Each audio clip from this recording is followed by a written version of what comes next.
Well, you're welcome. That's fine.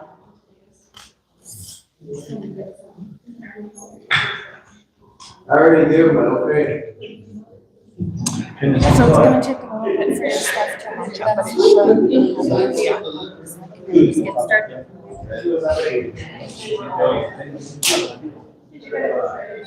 He's trying to get his, put his name on his email. See, it did, that's when it said it's incorrect. Try to go to.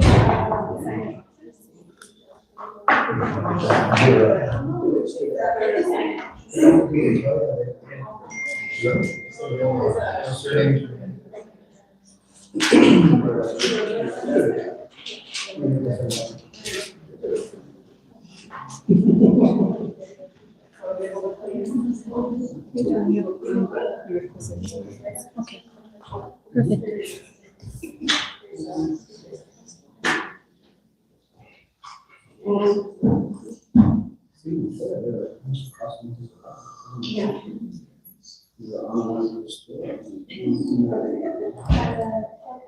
That was vaping. It is a little.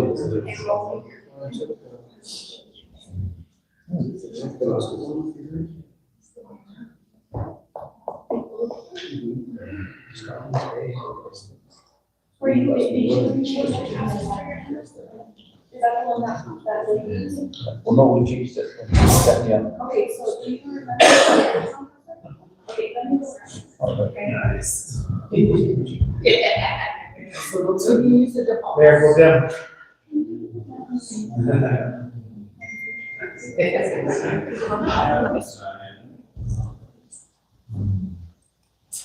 One second.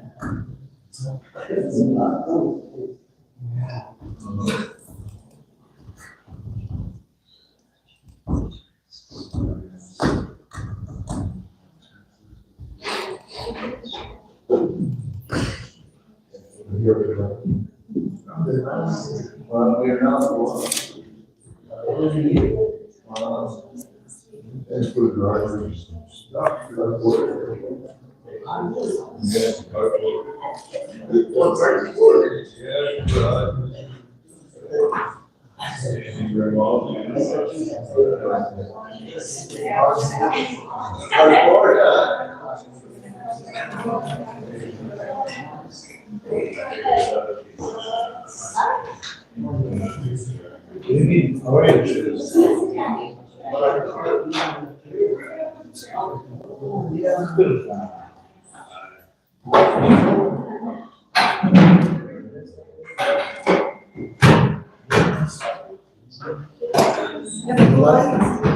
I thought you, yeah.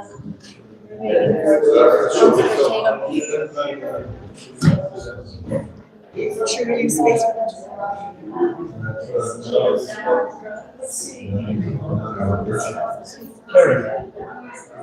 You can tell Melvin I got him.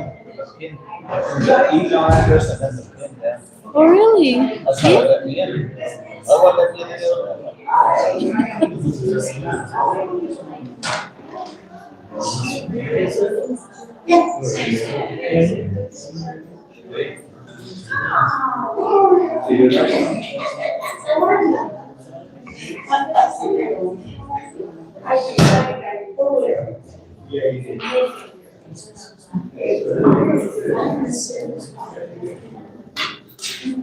We have the same idea. It's so sad.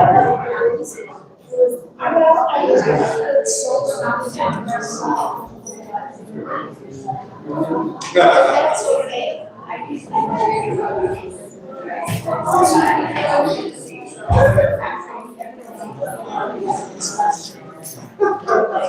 And then we enter the pin.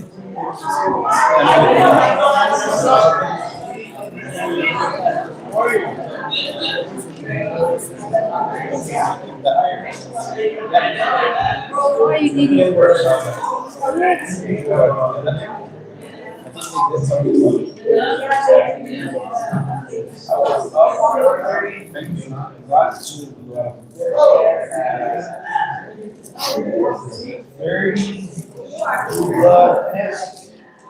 back and forth.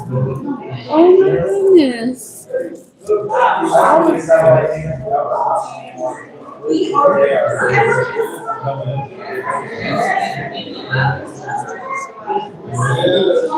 know, I think out of that.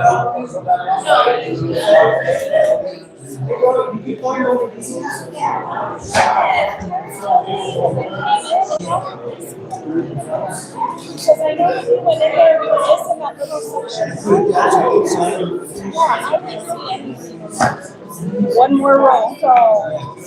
I was like, and then I, you know that it felt like it came all the way in, so I was like, but I checked in there, I checked like the column between the rollers, I didn't see anything. I had everybody check to see if I was here in my mind, or, you know, when you're looking for something and it's like right there, and you don't see it. But I know that I went in there, I was here the next day, I was out, and I was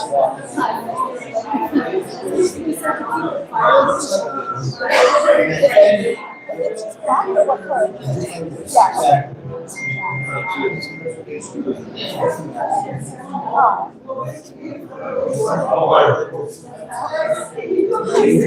I will. Yeah, no, but if I'll keep. Yeah, I will. Yeah. And right after class, I left because I was already busy when I signed the assignment. So I left right after. And then she went in there the next day because I left her. She was. I haven't seen her. I found her.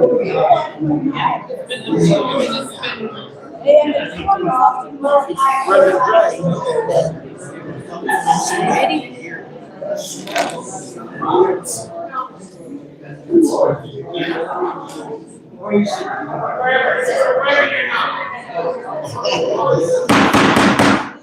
I'd like to call this meeting to order this evening. Time is 6:07. Welcome everyone to council meeting on April 14th. Madam Clerk, will you please call roll? Councilwoman Luis, Here. Councilman Brent, Councilman Jason Gonzalez. Here. Councilman Darrell Ortega. Present. For the record, Councilman Jaramillo is on his way. He's just running a little late. Pledge of Allegiance, Mr. Sanchez, would you please lead us on the pledge?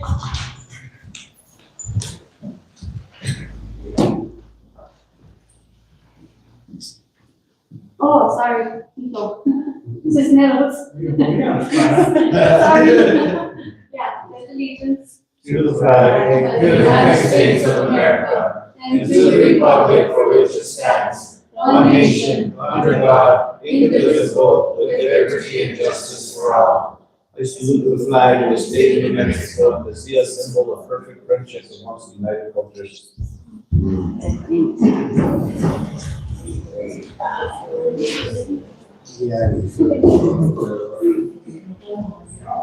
Councilors, you have the agenda before you this evening. Is there any additions or can I have a motion to approve the agenda? Mayor Otembaegos, I think the last couple of meetings we've had public comment at the end of the meeting. I think I'd like to see those public comments move from number 6 as they presently stand and move them down to, it will probably be number 9.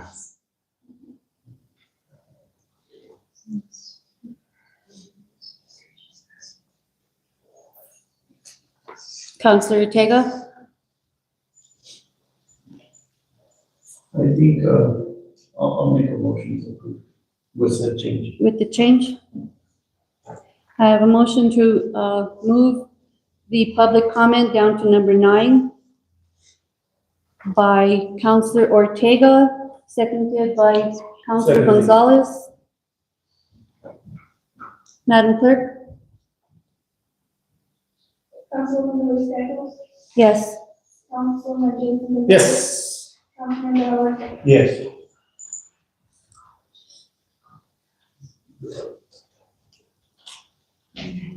Next is the approval of the minutes. You do have in your packet the minutes for our last council meeting on March 24th.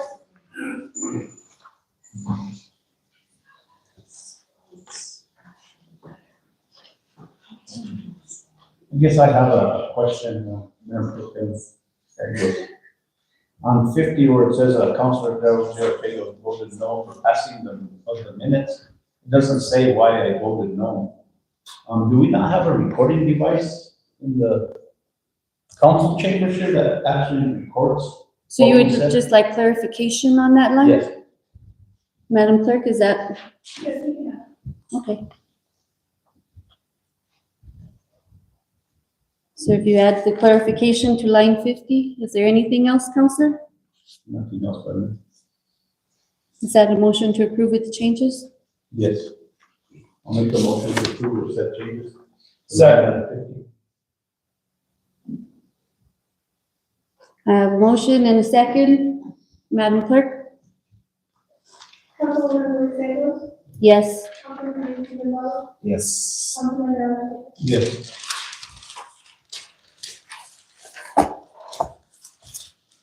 Okay, our next item on the agenda is our public hearing.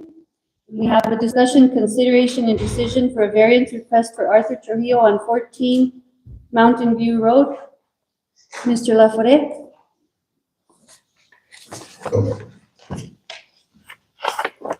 Good evening and thank you.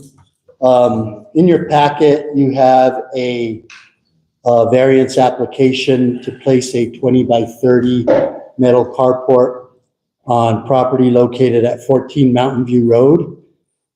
That particular property is zoned within the R1 district, and that R1 district has a minimum lot requirement of 1 acre. The proposed property is 0.35 of an acre. So Mr. Art Trujillo is requesting a variance due to the lot size requirement, so he could proceed with the placement of a metal carport. And I will call Mr. Trujillo up to the podium and we'll stand for any questions.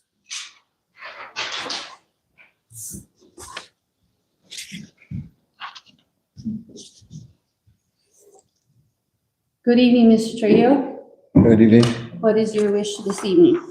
To put carport up.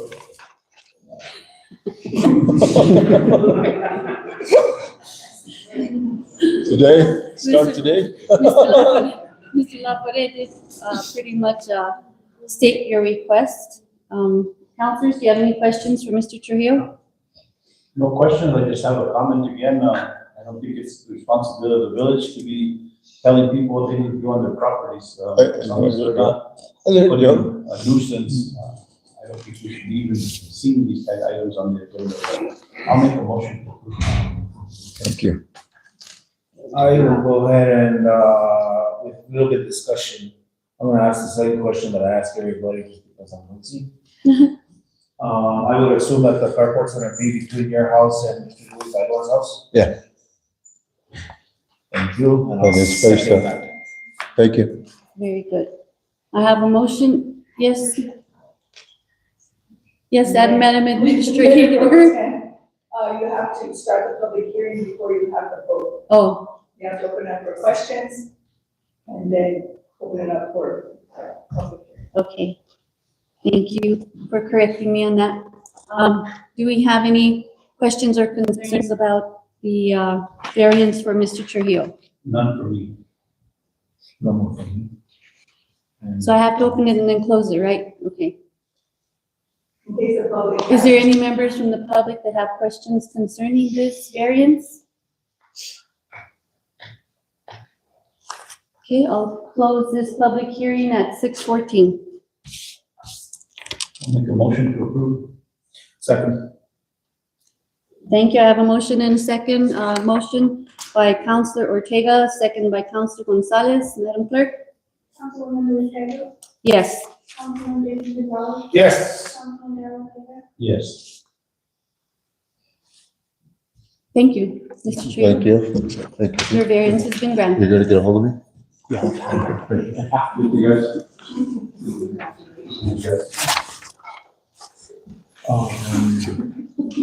Mayor Pro Tem, Yes?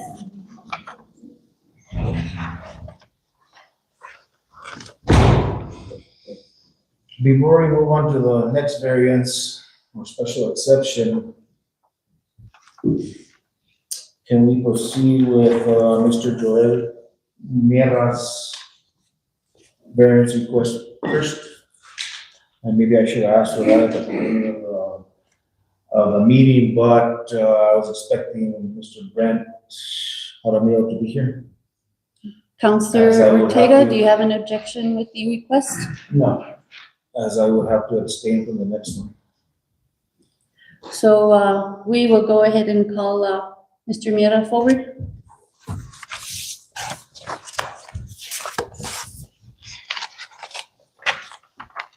So, council, in your packet, you have a application for variance and special exception to place a 16 by 76 mobile home on the property located at 2 Truchas Road within the village of Questa. This particular property is zoned within the RA1 district. That particular district has a lot minimum requirement of 1 acre, and mobile home placement in the RA district is allowed by special exception. So Mr. Miera is requesting a variance due to lot size requirement and the special exception to place the mobile home. So I'll call Mr. Miera up to the podium and we'll stand for any questions. Counselors, do you have any questions for Mr. Mira? I have one. Is it tied into city sewer Yes, and city water? yes. That's all the question I have. No questions from me, Mayor Pro Tem. Thank you. Is there any other questions for public comment? Anybody, members of the public wish to ask Mr. Mira any questions?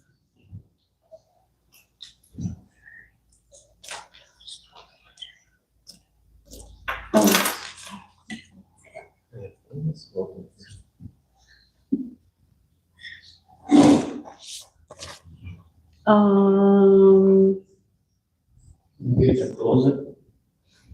I'll close the hearing at 6:18.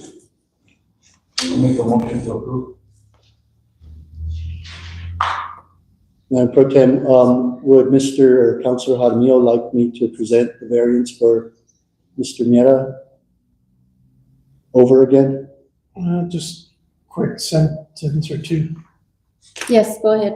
Mr. Miera has an application for a variance and special exception to place a mobile home on his 3.369 acre property located at 2 Truchas Road. That property is zoned within the RA1 district. That district has a minimum acre requirement of 1 acre, and the mobile home placement is seeking the special exception.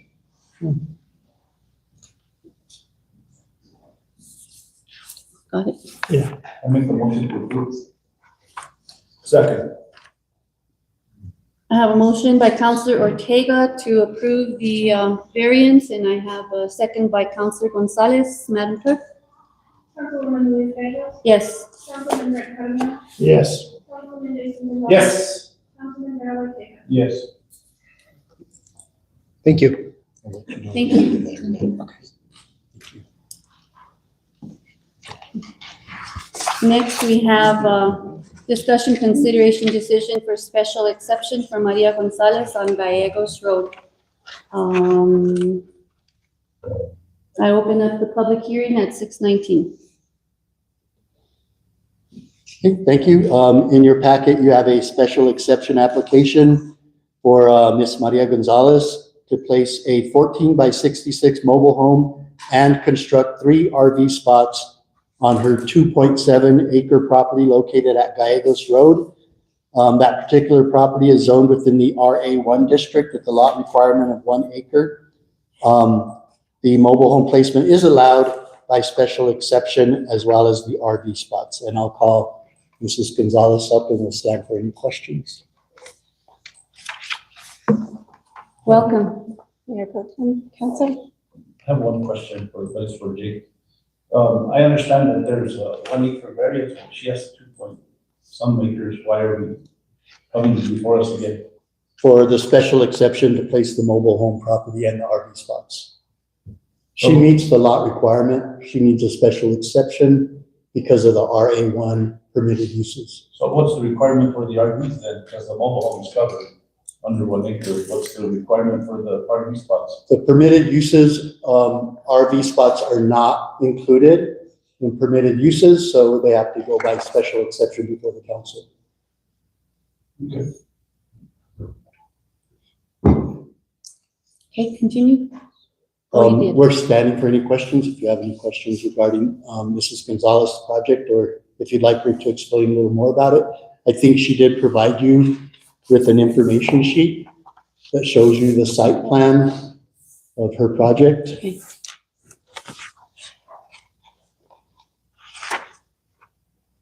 I have one question, is that steady water and sewer also on that? Yeah. All right. No And questions? it will be commercial. No Okay, questions. any questions, Councilor Jaramillo? I do have a question, but it's not for Ms. Gonzalez, it's for Mr. Lafore. When the Gonzalez's purchased this property, did we already hear this variance? And at that time, I also thought we had also discussed the RV spots as well, or am I recalling it So- wrong? With that, I'll answer that because Jake wasn't here at that time. When I did present to you was with the previous administration, and we actually had set it up for 6, and we decided to scale back on it. And then of course we, added the RV, the mobile home. So that's the reason for the new exception. Okay, I remember you guys coming the first time. Very good. You've been here too long, Brent. I'm just kidding. Are there any other questions for Ms. Gonzalez? Public, is there anyone from the public that have questions for Mrs. Gonzalez? Yes, sir? Yeah, what is the project that It's, you're building? it is a mobile home and 2 RV parks, Three. three RVs over on Gallegos Road behind the old La Cienega School where the gym is at. RV spots. Any other questions? Well, how's that commercial? Because it's a It's a business. rental. It would be a business, so it would need to be commercial. Rental business? Any other questions? Okay, I'll close public comments at 6:23. Make a motion to approve. Second. Madam Clerk, I have a motion by Councilor Ortega and a second by Councilor Jaramillo. Please call roll. Councilwoman Luciano, Yes. Councilman Matt Camilla, Yes. Councilman Jason Gonzalez, Abstain. Councilman Darrell. Yes. Thank you. Thank you, Mrs. Thank you, Madam. Gonzalez. Thank you. Counselor, I'm sorry, I just walked in, at least a comment. Oh, yes. Did you have something concerning the project on Gallegos Road? I just have a question, I'm. But you have public comment, yeah. No, but she gave me a for the screen. Oh, yeah, I just. That's okay, yeah. Yeah, but I just have one question, I'm really happy with that you guys are expanding and getting your business going and everything, I think that's great. The only concern I have is the turning around being worth it, you might have already addressed that. No, but I kind of thought this question might come up. So what I was thinking, and maybe with the support from the village and helping with some of this, maybe even working with Jake, is if we could put up some signage, like dead end, because we've had this issue already happen before with the other spots. So if we could work with the village to come up with some signage to help deter anything that could potentially happen with that. The other solution to that is that we do have some business signs made that will direct people to the RV. That way they don't make that turn and go down to your property. Well, there's the word turn. Yeah, exactly. Yeah. Oh, yeah, Right. but that was the only thing, but yeah, we're excited to have you. And you guys are good neighbors and good business owners, so That was the meeting that I wanted to address. Thank you, guys. Thank you. Okay, next on the agenda is a presentation from Carbogenics, Mr. Ed Craig.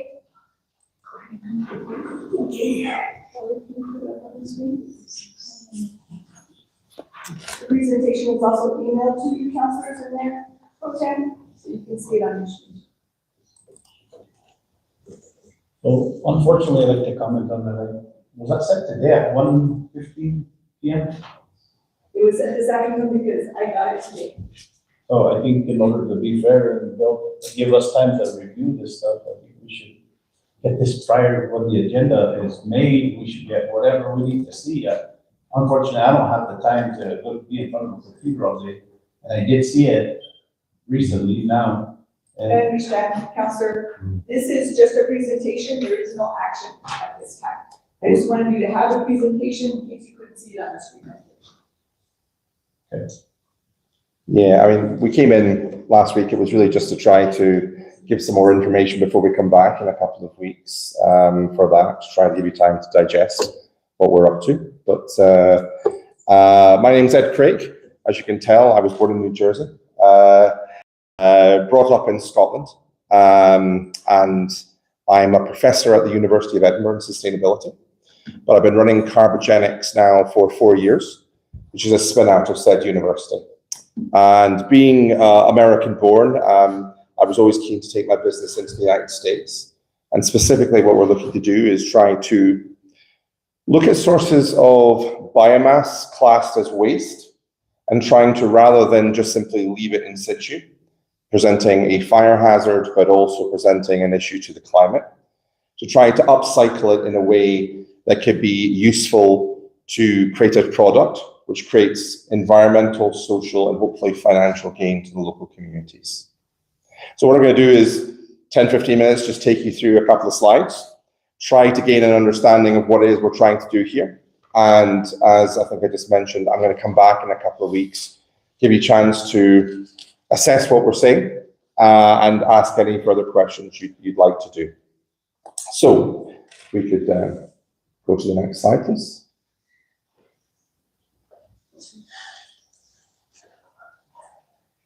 So the first section really is just saying what we're looking to do. We're looking to find specific sources of waste, and where I operate in the United Kingdom and in Europe, we're typically looking for something called secondary waste. So this is waste generated from the food processing industry or perhaps from the agricultural industry. But in the United States, it's currently quite well classified and said that there is a biomass crisis. There's a lot of waste biomass from trees and from other sources, which is presenting a significant fire hazard, which costs quite a lot of money to collect and deal with. So what we're proposing to do eventually is to identify specifically burnt trees, specifically the bark of those burnt trees, and very happy to answer questions on why that would be, and combine it with some sources of secondary biomass, particularly pecan shells, and to transform it into something called biochar. And I'll explain what that is just through my presentation. Why Questa is a really interesting conversation. The obvious one is there is a significant amount of, unfortunately, burnt forest here in the north of New Mexico. Over the whole of New Mexico, we're talking about 4 million acres. But also I'm particularly interested in Questa because of the location of your ex-mine here and some of the minerals that are available because of the results of mining, specifically ferric or ferric oxide, which I think might be quite useful as a potential product for the solutions that we're looking to do. So what are we looking to do with this biochar? When you think about biochar, it's a fancy name for charcoal. Okay, it's a fancy name for charcoal. Let's keep that in mind. It is something which is very light. It's very porous. It's full of holes with layers, so that if I had 1 teaspoon of biochar here in my hand, if we looked at all the surface area inside it and spread it out, it would be bigger than this entire room. Okay, that's how many pores and how much surface area contained within that tiny teaspoon. And because of all that porosity, it makes it the perfect partner for microbes. So what we're planning to do with our powdered biochar is we're planning to put it into something called an anaerobic digester. Now, there are 2,600 anaerobic digesters in the USA. There's about 10 or 15 in New Mexico overall.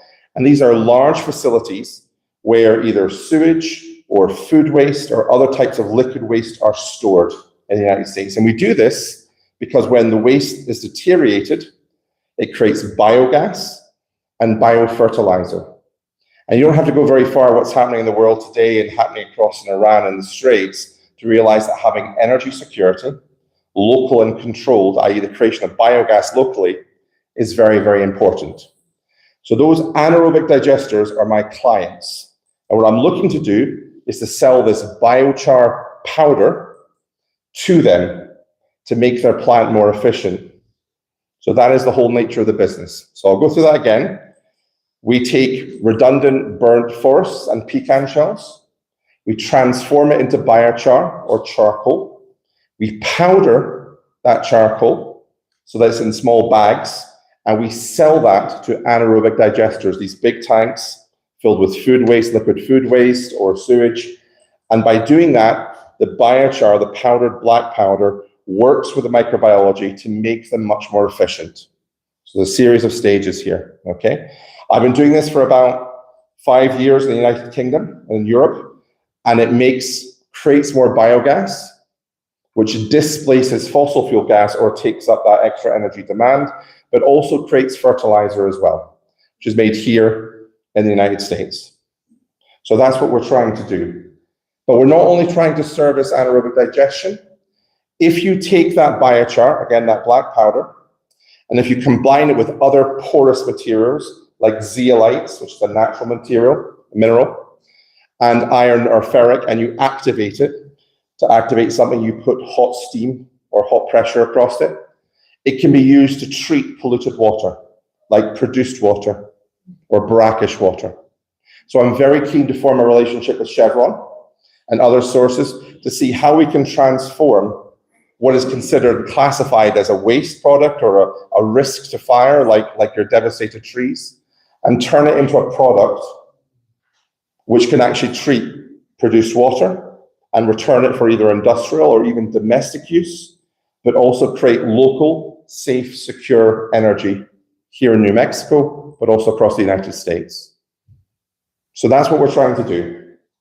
So this is an example of pictures of what my biochar looks like in the top right, and the bottom right is what zeolite looks like, which is like classified as a mineral. And these are the 3 different products we're looking to develop. The produce char is something specifically designed for treating water, and it's as simple as passing the polluted water across the mineral and absorbing the hydrocarbons and the other challenges of that, and then cleaning the produce char afterwards and reusing it again and again and again.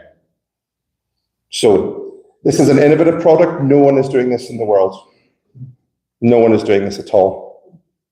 So we own the IP for this globally, and we've decided to come to New Mexico because, frankly, you guys have been so supportive. And maybe you don't hear that very often, but when I came to America, I initially came to New Jersey, New York, where my family is from, and I was looking for funding for my business. I met some guys from New Mexico, and they said that you must come to New Mexico. And it was as simple as that. I flew out, and I was stunned by the opportunity. I was absolutely stunned by the resource opportunity, and people have been so friendly and so helpful. I set up a business 15 months ago. And within the next 2 months, I'll have 4 full-time members of staff. Hopefully in a year's time, it'll be 8 to 10, and then we'll move on beyond that. Okay. So this is our plan overall. Phase 1, that we're looking to move into the Taos Bakery site. We're looking to set up something called a post-production facility. So we're not actually making the biochar on site in phase 1. We're bringing in existing biochar, either from other parts of New Mexico or more likely Arizona, to the site. And we're putting it through quite a straightforward process, milling, some processing and some bagging operations to turn large lumps of biochar into powder. Okay, so it's really quite simple technology, and we can provide you with the technical specifications and the type of drawings for that. We need 4 employees for that, and we expect that to be up and running by the fall. So we're not messing around. I'm getting old here, so I need to get moving here. So we're looking to do that as quickly as possible. Phase 2, and Sydney and I were having conversations about this today, is to bring the full pyrolysis here to Questa. What is a pyrolysis machine? It's a large engine of a machine where temperatures inside the chamber go up to 850 degrees Celsius. It's very, very hot, okay? And that is powered by the syngas that is created within the chamber. So once you get the temperature up to 800 degrees, we recirculate the syngas into the chamber to maintain that temperature. And what happens to the carbon, which is burnt wood or pecan shells that's put inside, is it melts into itself. So all the carbon is contained and held under pressure into the biochar. No CO, no CO2 goes out. Emissions are net negative. Okay, so this is not an environmental issue. The whole process is a net negative issue, okay? And it's that pressure coming down that causes the biochar to expand and create all these holes and structures, okay? So phase 1 would be just doing the post-processing, and phase 2 would be the full stage process from that perspective. And eventually phase 3 is to actually scale to other products and take that forward from that perspective. Hopefully creating up to 30, maybe up to 50 jobs, of which the vast majority would be local. The vast majority would be local. There may be 10% of those jobs could be based in Santa Fe or Albuquerque. This is a local operation. So that's what we're looking to do here. So we're looking to use your local waste resources. I consider them a resource. I hate saying the word waste. It's what got me into this business 50 years ago. I want to look at these resources and see what we can do to create economic, social, and environmental value. We always create local jobs where we are. We have lots of jobs where we are in Scotland. We're looking to enhance that here because everything's bigger in America. And we want to use your local biomass and, of course, work in partnership. We're very, very excited by a partnership with Kit Carson. We're looking to form a partnership with Chevron and, of course, with you, the local community. So that's us. That was just a quick run through. If you have questions, please just ask. What's up? When you said Kit Carson, you kind of had a nerve. Did I? All right. Well, they've been very helpful to me. They've been very helpful to me so far. So anyway, I'm happy to answer any questions you may have. Order, can we have order, please? Yes. I have a question. I have lots of questions. Oh, excellent. So you said you spoke with people from New Mexico. I was guessing Luis Reyes. I've spoken to Luis Reyes for about 5 minutes. You spoke with him. That's who brought you into this. Who brought me into Questa? I was told about Questa from a variety of sources. I was looking at Cimarron. I was looking at Maxwell, and I was looking at different parts. But what brought me here, probably what made the difference with Questa versus Cimarron, besides from the fact you have a functional building I can get access to, is the fact that you have potentially access to the ferric oxide literally on site. So it wasn't really Lewis that brought this over. I probably spoke to John Ortega much more than Lewis, but Questa has always been on my short list of areas, and the thing that made the difference was the access to the ferric. So my next question is Chevron. Again, you spoke with Chevron also. I met Chevron at an event in January. I have no existing partnership with them, but I know what's in the mine. I know what's in the mining area, but it's something I'm looking to develop over time, because if they own the produced water, they have the problem to deal with. And if they own the mine, they have the problem there as well. So I'm hoping they'll be quite responsive. The only coincidence we have here is Chevron and Kit Carson Electric seem to bring a hydrogen plant here. Now biomass company, now food for Mars. So it's a big circle, and it's just ironic that it's all happening in Questa, and it's all happening with Chevron and Luis Reyes, and it has to do something with water rights, and land. So I'm definitely am concerned on all of those issues. How much water use is your plant? Almost done. Just water, grey water for toilets. We're positive from the water perspective. I don't accept your interpretation of how we got here. mean, Ward Hendon, who's my main investor, had been encouraging me to come to Questa well before I'd even met Kate Carson or anyone else from that perspective. So I think your interpretation, I can understand why you're doing it, but that's not why we're here. As far as the water usage, minimal. What we do is we create a product that actually saves water and helps water. It treats, pollutes water from your existing resources. You're trying to get this ash from these trees. These trees have been dust for years already. I don't know where you would get that from. Well, depends on the state of the tree. The ponderosa pine, most of it has existing biomass within it, usually anywhere from 30 to 70%. We've done the tests through our labs. We think a lot of it's incredibly useful for pyrolysis. It's already partly pyrolyzed. What you do is you blend that with the pecan shells, and then you blend that with existing brash or greenwood, and what you get is a very high quality char. So as the Department of, the Forest Service, Agriculture, have you gotten their approval? I have, yes. Laura McCartney is on board fully. Sorry? You have gotten approval Yeah. from them to go into the mountains to take this up? Well, you've got to say into the mountains. Well, first of all, remember, stage 3 is I'm taking existing biochar. So what we're talking about right now is existing biochar that's already been created and turning it into powder. So that's stage 1. Stage 2 is the build the pyrolysis unit, where we would be taking trees and actually processing this into biochar. So the Forestry Service with New Mexico are really, really complimentary and really supportive of what we're trying to do. The conversations we've had so far is with private landowners and with the state landowners at the same time, and both are very positive about this process because the trees represent a huge fire risk. The trees there are simply just emitting CO2, they're dead. They also are a flood risk. They're not sucking up any available water coming through. So it's seen as a great positive to take them out and turn it into biochar. Remember, biochar retains water. So it's actually very good for the environment and for soil remediation as well. So you're not looking at getting any water rights from Chevron, are you? No. Like I said, I've had a 15-minute conversation with Chevron, and it was just a hello, how are you? This is all my prediction that if they have resource and they have a water pollution problem, I have a potential solution. So I'm coming here with a solution. I'm assuming they're going to be very supportive of that, but maybe they won't. Maybe they won't be supportive. No further questions from me. Thank you, Councillor.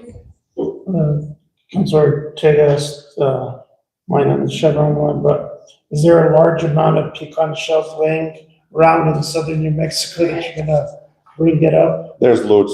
There's absolutely tons. I'll be down there next weekend, and I'm inundated with people desperate to give me their pecan shells, which are a fantastic resource. I'm sorry? Excuse me, it's no questions at this time. It's just a presentation. Thank you. Councillor Gonzalez, you have any questions? I have a couple of questions.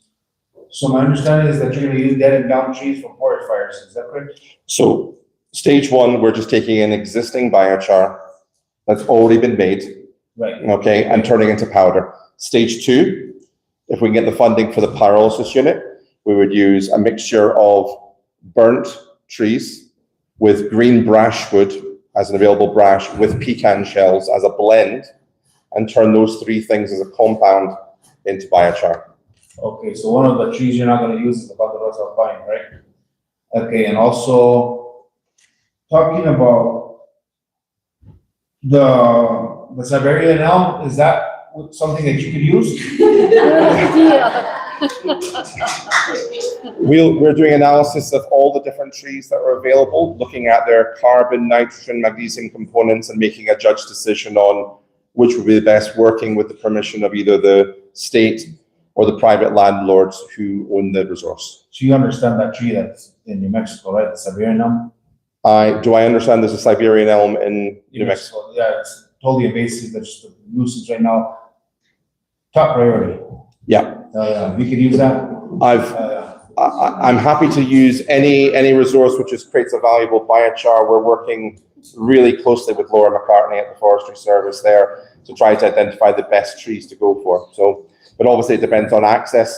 Going for the trees at the top of the mountains would obviously be not just These ones are all around Questa, so. Yeah. No. Listen. Happily available to go for any resource which is useful to the community. But we'll do the analysis of the actual wood. Amazingly, every tree bark has a different composition, and we need a particular composition to be useful for its application into an anaerobic digester or for use for cleaning the produced water. So for example, the ponderosa pine bark has a lot of ferric in the bark, and ferric is very, very useful for anaerobic digestion. Just as an example, something I learned having looked at the ponderosa pine. So yeah.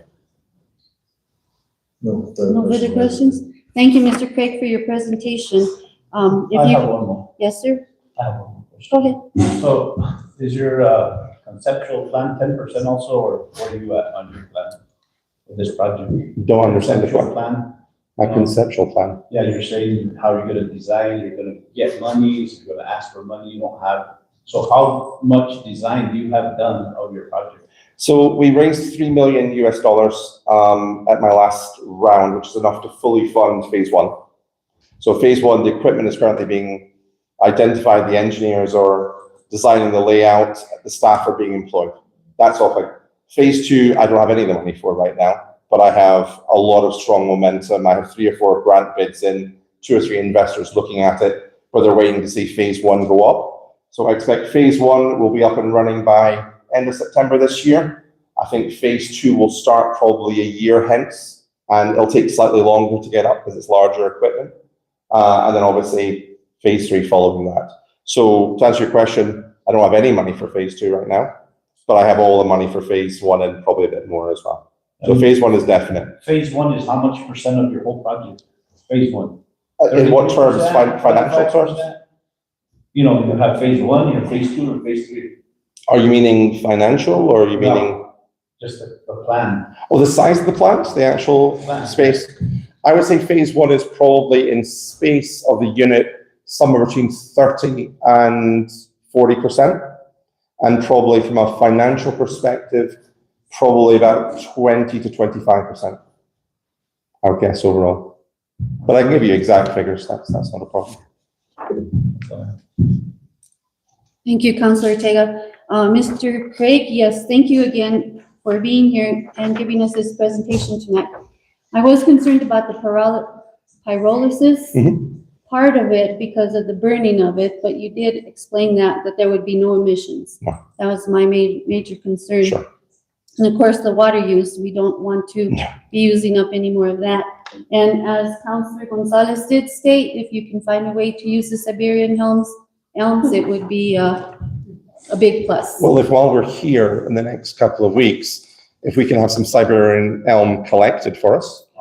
Yeah. Well, I'll be back up in 2 weeks. I'm looking for a couple, 2, 3 jiffy bags. I'll take it back to my labs. We'll analyze it, and I'd be delighted to hack it down if it's invasive. That would be really, really useful. So, but it's not something we've looked at just now because we've not got the analysis. We're looking at a range of different trees, but very happy to look at the Siberian elm. Great. Yeah. Yeah. Thank you. No, not during the presentation. When he comes in 2 weeks, you might be able to ask them. Thank you. Thank you, Mr. Craig. Thanks. Cheers. Thank you.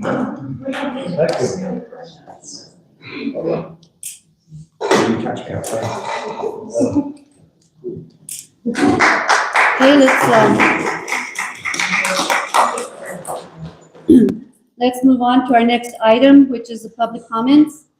I'd like to remind the members of the public that because your issue is not on the agenda, the governing body cannot respond immediately, but may direct staff to address issues at a future council meeting. Public comments are limited to a maximum of 3 minutes. You have your timer ready?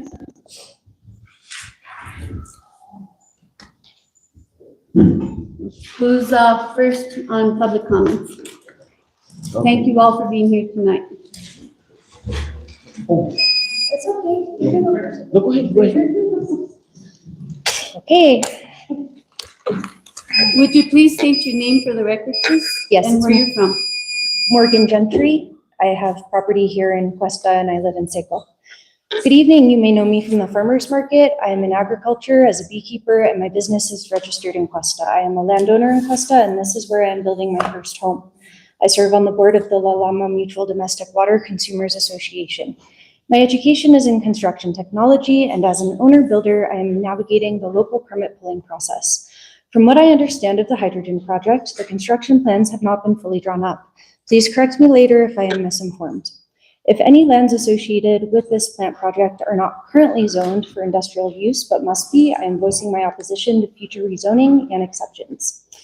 This is because I am listening to the nearby residents who are told by KCEC that this hydrogen plant will create nonstop noise, and I quote, as loud as a busy street, and it will create light pollution as well. This presents a fundamental neighborhood change. Anyone who lives next to a data center, for example, can tell you how industrial noise and light pollution has detrimentally and significantly impacted their quality of life as well as their property value. Speaking of data centers, I am requesting that you enact legislation prohibiting the construction of one or any in our area. I see data centers as the logical next best customer in Kit Carson Electric could serve once this plant is constructed. The thousands of acres of land and hundreds of acres feet of water rights that Chevron owns would legally support one. Wisconsin just passed the nation's first referendum requiring voter approval for large-scale data centers. I request that you all follow suit. We're told again and again about the economic blessing this hydrogen plant will be to the community. In Alaska, there is a permanent dividend fund through which the Alaska Permanent Fund pays an annual dividend to Alaskans. The funds come from oil and mining revenue, and it economically benefits current and future generations. Hydrogen production is Questa's new extraction frontier. If this industry is to be forced upon this population, then each individual must be benefited directly in the form of monetary compensation via dividend. We've been told again and again that Questa has always been an industrial community. This is what Mr. Reyes said to us at the roundtable presentation. As you know, the Moly mine opened in 1916. As you and I also know, 110 years is a far cry from forever. Industry is not innately intrinsic to Questa. Industry is something that was forced upon us by an extractive corporation. We are the masters of our fate, and we have a choice in this. At every single turn, we have an opportunity to protect and preserve our quality of life as a community. This is the agency you are granted in your role in local government. To get back to the permitting process, I want to highlight that as an owner-builder, I cannot go pull a construction permit with an incomplete set of plans. This needs to be true and enforced for everyone, especially for corporations. We have standards and laws for a reason, and all parties within this jurisdiction must be uniformly held to them. No special exceptions, no loopholes. You are obligated to your community. You are a resident of Paradise. Protect it. Thank you. Thank you, Mr.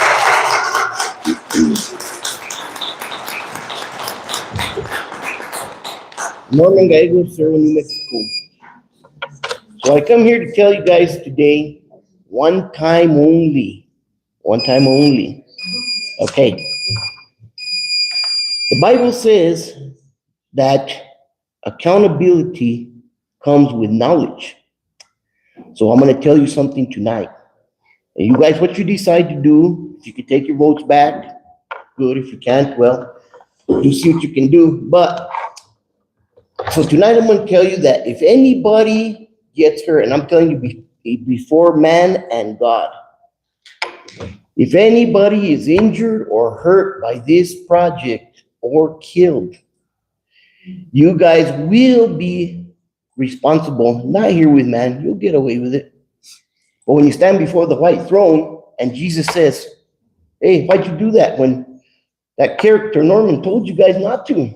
But there was a possibility, there was a danger, but you guys did it anyway. Will you be able to say, Lord, have mercy, I didn't know. No, he goes, you knew, because this guy told you. You see, another thing Jesus said was, of what benefit is it to a man or corporations to gain the world and forfeit their souls? So this project, what is the gain in this project? To who is the gain? To which persons? And in the end, the thing about it you got to think about is eternity is a long time to go without something you've had all along. The first thing you've had all along is God. You've had God all these years. If you make it to the wrong place, if you make it to a hot place with no water, you're going to be without God forever. So it's something seriously that we need to consider, you guys need to consider. For me, tonight, I'll walk away guilt-free because I do not approve of this plant. I do not approve anything that has any possible risk at all. So it's up to you guys, but remember, you'll be responsible when you stand before the white throne. There'll be no, I'm sorry, Lord, I didn't know, you knew. Thank you. Thank you, Mr. Gallagher.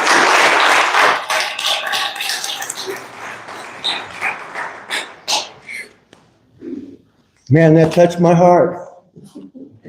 That really touched my heart. State your name, please. Jaya Maxwell. I'm surprised John Ortega is not here, but I'm sure he has a good reason. I wanted to say to John, on April of 2022, he wrote his letter to the community of thank you for voting me in to be your mayor. You can find it on the internet. And he states, I will work hard to serve all of you as the mayor and keep an honest, open, transparent village office. I read that and I thought, wait a minute. Every one of you took that oath to have an honest, open, transparent. I said, wait a minute, we got to quit picking on John. All of you are in this together. You all converse together. You all make decisions together. And then I thought, well, if you're sitting in this seat and an issue comes to you, I assume you've looked into the pros and cons of everything that comes your way. We trust our council. We're going to trust them because you're taking the time to do your own research. Not all of us, but you guys. That you've done your research, the pros and the cons. And if you haven't done the research, and you maybe are being swayed by a few people, you're not representing us well. And we support a council here. We want a council that we can have a relationship with. We're all here because we believe in Questa. We believe in El Rito and Cerro and Sunshine Valley. We see its future. We're seeing more children coming into the community, more people with ideas on how to make Questa beautiful. It may never become a billionaire's boomtown, but it might be a quaint town that people are really proud of. And a hydrogen plant or more solar arrays are going to influence our wildlife. We're famous for our bald eagles and the elk going across the road. But also our children who are struggling. We know here in Questa, we have poor grades, we have children struggling, and they all have potential. And if they all sort of grown up, oh yeah, you kids grew up with that dirty hydrogen plant over there, oh man, what a terrible town to grow up in. It's not going to be good for their self-esteem.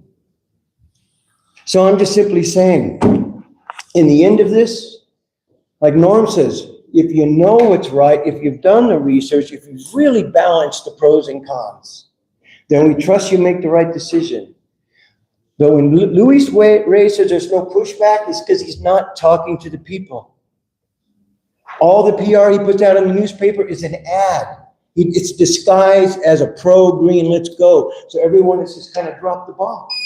But the truth is, this is pushback. Thank you, Mr. Maxwell. Thank you.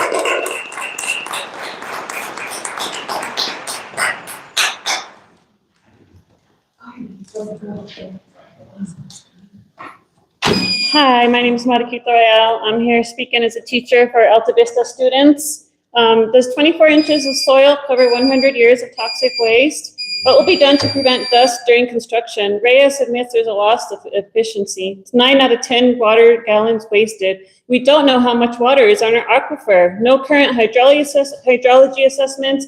How can you propose using 1 billion gallons of water over 30 years? Water is not being replenished. State engineer numbers are on paper, not current.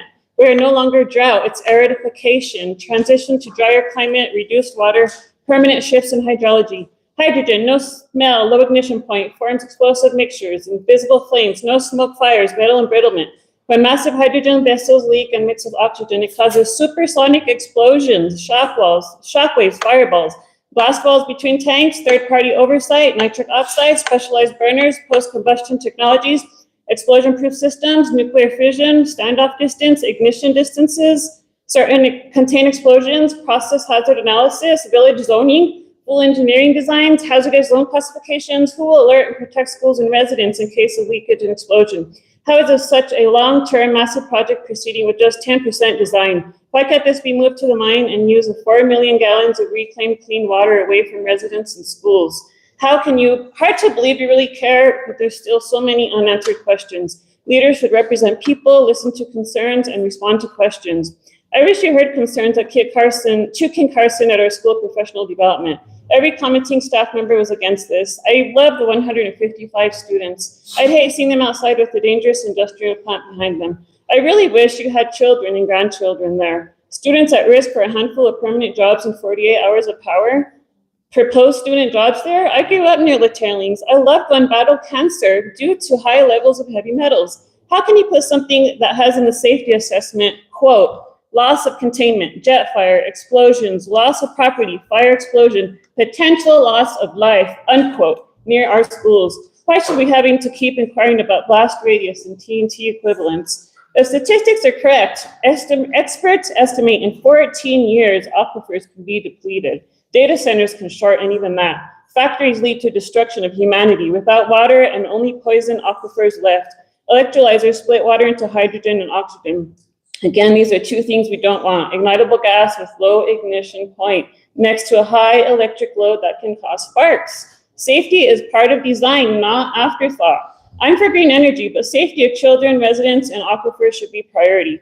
With only 37% overall efficiency, I sincerely ask you to get us answers. Slow down and put safety first. What good is money and power if we have no water to survive? Thank you.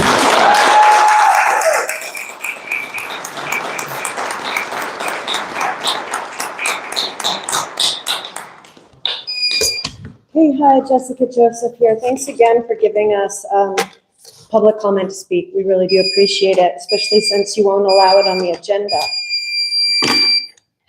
Okay, so what I keep hearing from people in the community and people running for the KCEC board, and supposedly through some of you, is that, oh, it's just the activists that don't want the plant. Everybody else wants it. Just the activists, as if we are being dismissed. Since I was 19 years old and first worked on a Superfund site in Massachusetts with the Massachusetts Campaign Against Hazardous Waste, I was trained by Ralph Nader in public interest research. And that's what I did when I was 19, 20, 21. When I graduated from college, I was moved out to Colorado and Gunnison to run the public interest research group there at Western State College of Colorado. So we are not just activists. We are acting here on behalf of the public interest, because this project, and I hate to say it, so it seems in past recent years, this council and other political entities in Taos County have not been tuning in, educating themselves, and making decisions on behalf of the public interest. So I just want to make it clear that if you could start taking us seriously, and not just your constituents, the 1,300 people or whatever inside the village limits that can vote for you. I was told, well, I'll start to listen to you when you can vote for me. Well, guess what? What you do on this board affects everybody, whether they live in the village of Questa, around Questa, unincorporated Red River, everywhere in Taos County, because this thing happening here is a ripple effect down in to the other projects, and you have that responsibility. So I would like to say that on behalf of Taos County, not just some activists, I have here with me now, we are over 1,000 people in Taos County who have signed this petition. I have 676 copies, signatures I can give you tonight. They come in every day, lists and lists and lists. And had I had a chance to go through all the places in Questa that are collecting these from your good people, I would have more and more of these. We're only 3 weeks in and we're over 1,000. Okay, so start paying attention to us, please. Okay, All right, now here's what I want to say about that. Every time I come up here, my time's practically up. So I'll just come back next time and finish up. But we all know that you're cart before the horse here, and this is irresponsible. They don't even know what water, but you're going to break ground, and you all are allowing it. Thank you. Thank you.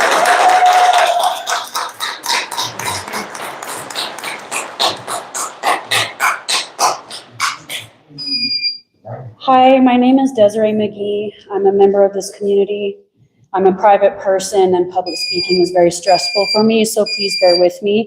But I don't have a choice but to be here right now because for the past few weeks, or actually I don't know how long, weeks upon weeks now, this village of Questa has stopped selling bulk water in spite of the fact that many community members here depend on it to survive.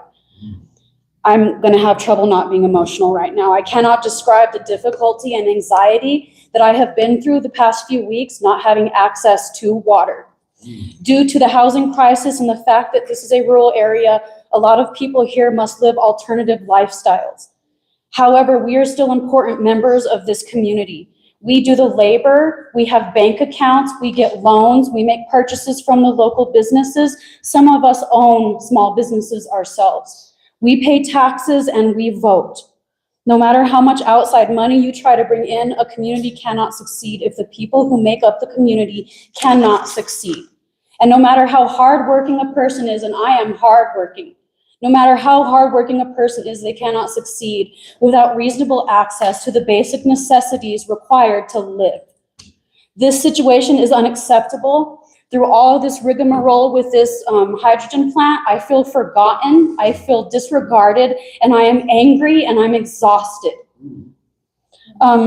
We must have fair, affordable access to bulk water again immediately, and we need assurance that nothing like this will ever happen again. Thank you.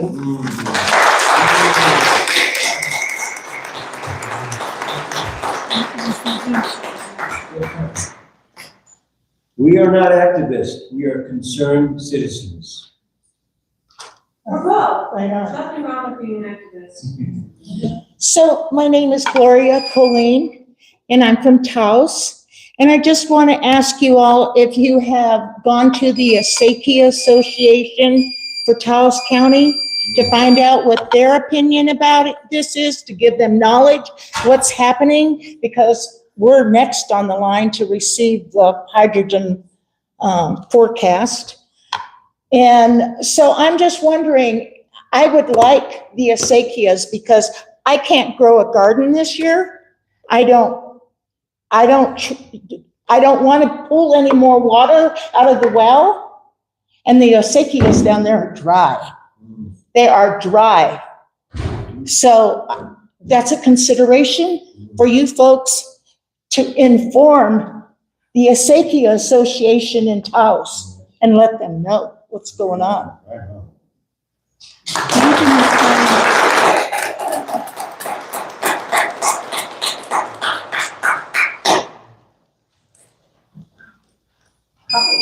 I'm Patricia Gallegos. I have a comment, and then I guess my first question is, how do they find Questa? Like, it feels like we're the lab rat of the state or something. It feels like we're lab rats. Everything that comes here, and that's not your fault. I'm just expressing a comment.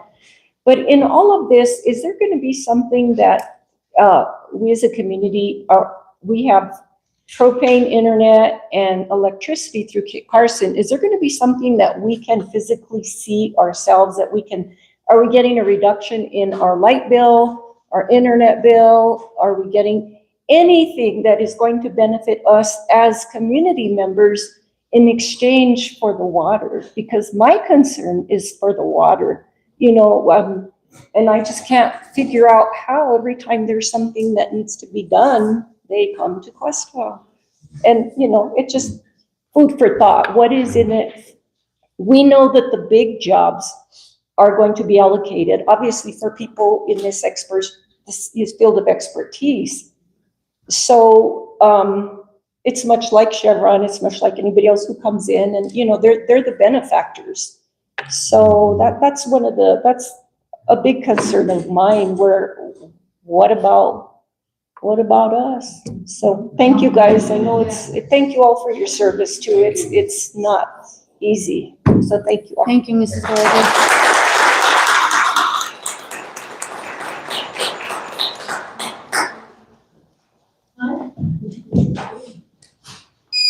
Hello, I'm Sola Peterson. I live in Taos, but I have land up in Latier. Can Gloria say one more thing? She wasn't quite finished with what she was talking about. Well, I realized I wanted to address one other thing. And, you know, I'm really for, I like the biochar, that's maybe a different subject, but I like the biochar idea. I just don't like who they're proposing partnering with. They need to partner with the people. You all need to be part of the money coming in. There you go. Thank you. I mean, that was what came to me, was that biochar, in essence, pretty good deal. Thank That's a you. good addition. Wrong partner. Yeah. Thank you. Hello. I didn't get your name, ma'am. My name is Sola Peterson. Sola Peterson? Yes. Thank you. So in response to a question asked by a concerned citizen regarding the hydrogen plant, I've been trying to inform people about the 3 proposed hydrogen plants and signing petitions in Taos. Yes, this was someone asked me a question and I answered. Yes, the Molly mine provided jobs for many years for many people. They also caused a huge disruption in the earth and disturbed the waters. The last many years after Chevron came in, the work inspired by environmental rules became cleanup. That's the next work provided after mining caused such disturbance. So Granite came with jobs to try and repair what was disturbed. Now Granite has left, the cleanup is put aside, and Chevron offers a green hydrogen plant, economic development, jobs, and money for the town of Questa. The amount of materials, air pollution, water mining, disturbing the earth again with the green hydrogen plant is another diversion. Questa is getting signed up for another form of mining. A plant manufacturing hydrogen to store in batteries to sell to Kit Carson. Does anyone see the huge amount of materials needed to create this monstrous plant?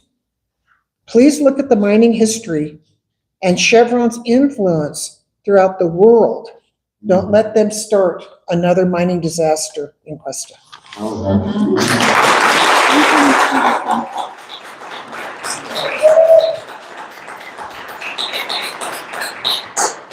Hi, good afternoon, good evening, everyone.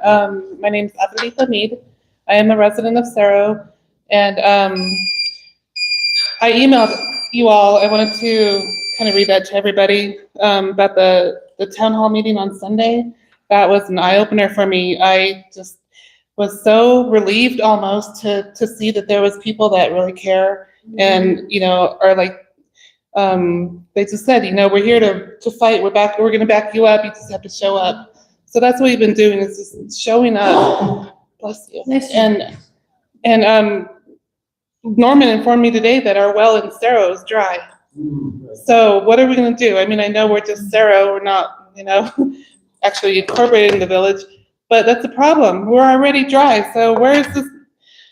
Okay, so this project, it's going to affect everything. Our landscapes, our views are going to be just, we don't want to look at, who's going to want to look at that? Not me. Yeah, our health and welfare for our future generations. I'm thinking of selling my house. I've never thought about selling my house. This is where I want to be. This is where I want to live. And now I'm like, where am I going to live? There's no water. And so I know Kit Carson is on like everyone's bad list right now, but truthfully, there's more corporations behind it. Entrust, Litos. It's like shocking. It's really kind of scary. So, and I just think about everything, like this hydrogen plant could be a threat. It could be a risk that could be sabotaged. I mean, we could be a target, you know? I mean, there's a lot going on. So I'm pleading with you all to just stop this project or pause it, please, for transparency for our citizens, the lawyers and legislators need to get full transparency. Please, I just want you guys to hear us. So thank you. Thank you, Ms.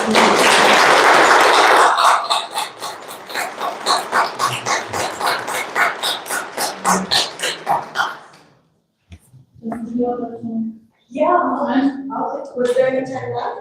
No, there wasn't a minute. There was a minute left, can I take the last minute? No. Yeah. You Well, I already, would like to expand on what you said about Entrust and Lidos. I think it's important. Do you know who Entrust is? yes. I'll allow it for 1 minute. Okay, thank you. 1 minute. So Entrust is the organization that Kit Carson hired as the consulting engineering firm that led the environmental assessments for the RUS USDA. So I got kind of curious to figure out, well, who is Entrust? So I started to research them, and they are involved in massive projects of energy, but also a whole lot of data centers is their main gig. They were just bought a couple months ago for $2.4 billion cash by Lidos. Lidos is the world's largest government, defense, homeland, AI, you name it, everything business in the world. I'm not saying they own this thing, but I'm saying they are the ones that have set this up and moved that EA, which was like 28 pages with no studies, and you all know it. And if you haven't read the EAs, it's your responsibility to be reading them and asking, why are there no studies in this EA? A project this size should have an EA, it should be an EIR, and it should be about this thick. And we got 28 tiny little pages.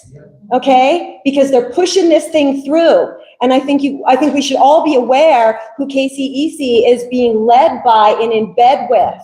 Thank you, Ms. Yeah, Joseph. thank you.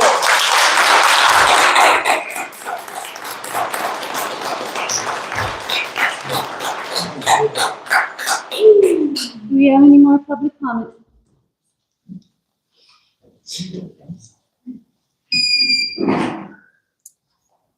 Good evening, Mayor Pro Tem, Council, community members. I'm going on a different route because I want to take a moment to recognize both our village employees and our public officials. To our employees, thank you. You guys show up every day and do the work of many. You keep things moving, solve problems, and carry the weight of the community in ways most people don't always see. That kind of consistency and commitment matters more than we can say. Thank you. You guys, I see your work and thank you. To our Mayor Pro Tem, since our mayor's not here, and our council, thank you as well. Public service isn't easy. You're tasked with making decisions that impact everyone, often while navigating difficult conversations and repeated concerns. That takes patience, accountability, and a willingness to stay engaged even when it's not easy. I think it's important to acknowledge that everyone sitting up here and working behind the scenes is doing their best to serve this community, while also hearing many of the same topics come up over and over again. But through it all, the work continues, progress continues, and that says a lot about the dedication in this room. So tonight, I just want to say thank you for showing up, for staying committed, and for continuing to move Questa forward. I see it on a daily basis. I work with many of you, and I'm sorry, I'm going to be the one to say it, but green hydrogen isn't the biggest concern in this community. We have roads that are being taken care of because these individuals here are writing grants on a consistent basis, overloaded and working their asses off for our community, and it is not going recognized. And I wanted to stand up here this evening and say thank you very much because I truly, truly appreciate all the work that you guys are doing. Thank you, Ms. Gonzalez.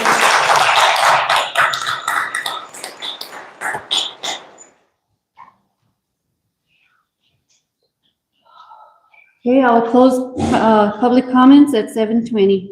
Thank you all for being here. Okay. Cassandra Noel and Amalia.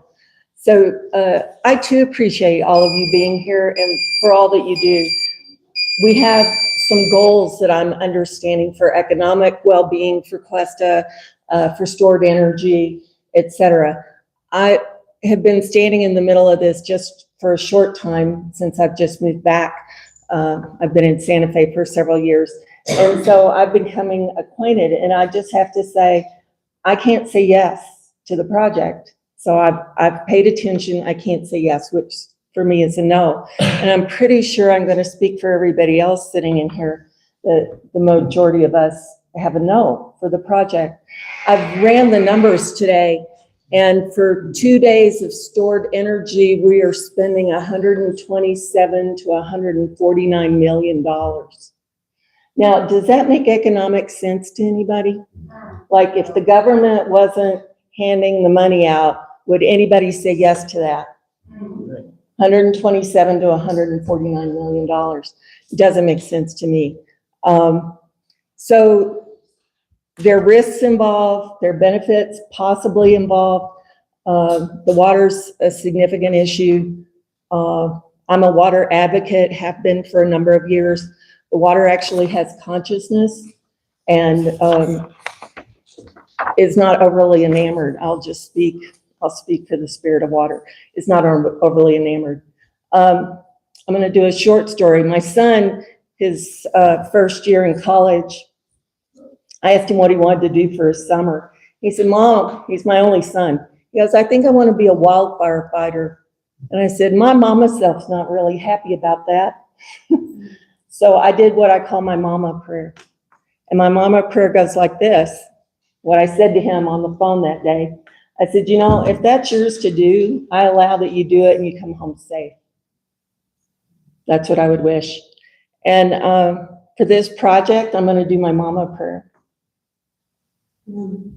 So my mama prayer for this project is if it benefits the life and well-being of Questa, if it really supports nature and the people of Questa, if it does bring harmony and well-being, then I would say yes to it. And if it doesn't, I'm going to say to my son, I'm going to say what I said to my son. I just ask that this closes up so we can't even get our little toe in it. So I would like for it to be clear and for us to come together to work for the well-being of all. Thank you. Thank you.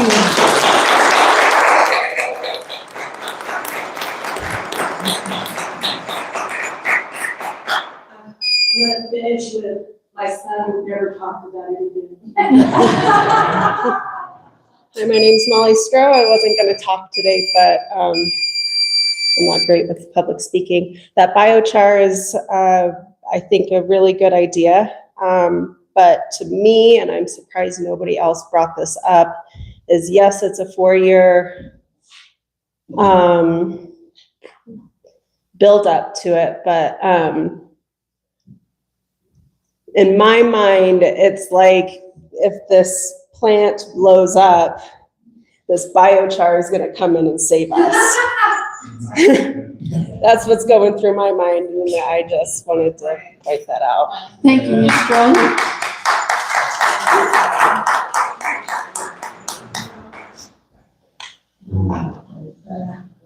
Okay, I'll close public comments at 7:24 this evening. Thank you all for being here tonight, and we took all of your information to heart, and we will look into it.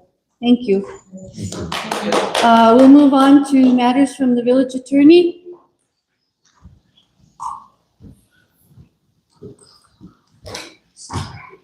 Thank you. Hi, Mayor Pro Tem and council members.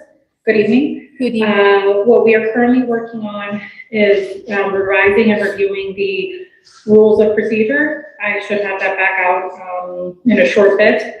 We're working on various IPA requests, reviewing and redacting records pursuant to the statute, and I think that's what we have for now.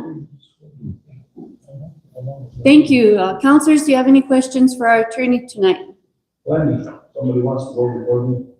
Mayor Pro Tem, kind of have a question. I gotta figure out how I'm gonna word it. Hope I don't sound, too bad. So there's been conversation regarding the well uses there at the tailings pond, stating that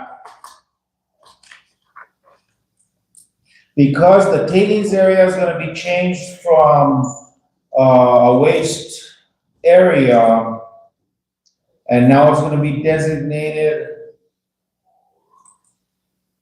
as some sort of plant for energy production and for benefit to the village, that we're gonna lose the what's that bond, what's that thing that is, the super cleanup? Are we gonna lose super fund to clean up there at the tailings area? No, because it's separated. There's a lot of rumors going around, so people ask me this, and I said I'd find out. So I did ask our lawyer, Marcos Ryan, this. I'd like for you to comment on this as well, if you can, because there's a bunch of people in the village chambers that would like to know that question as well. And is your question losing Superfund status for the site? For the site there only, not the one up in the mountain. Okay, I would have to come back to I could answer that question for the next one, but I have to speak to Marcus and do research. I wasn't aware. Good question. Thank you. You will always Of course. do this way.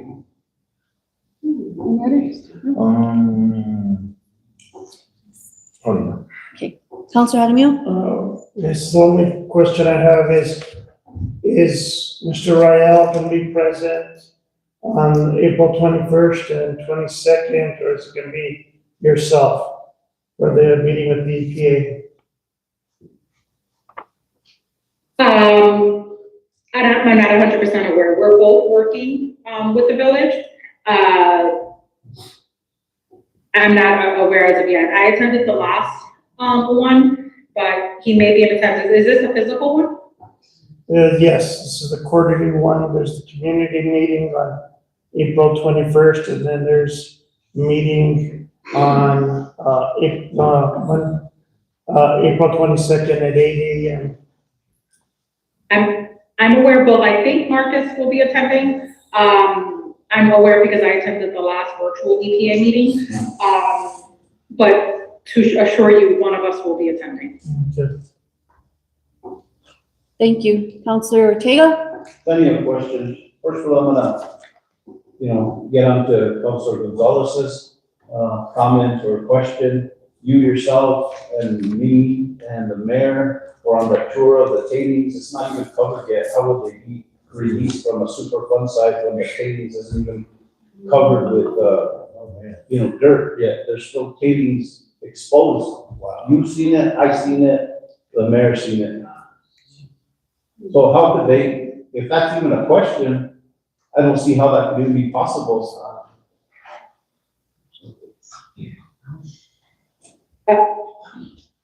Councilman, is that are you rephrasing the question? Yeah.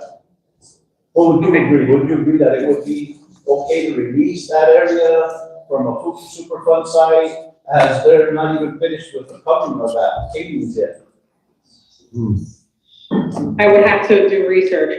As counsel for the village, we wouldn't be giving our opinion on something. We need to ensure that the answer I'm providing is not my opinion, but that is backed up by how this should be operating in the Superfund.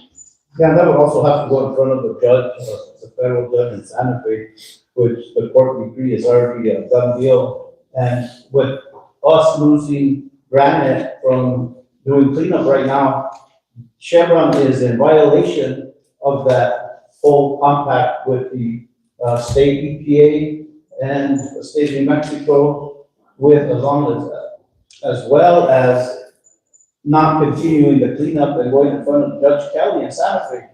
are you aware that Chevron has gone in front of Judge Kelly to make any of these, letting them know that this is, cleanup has come to a zero, progress? Are you aware of that?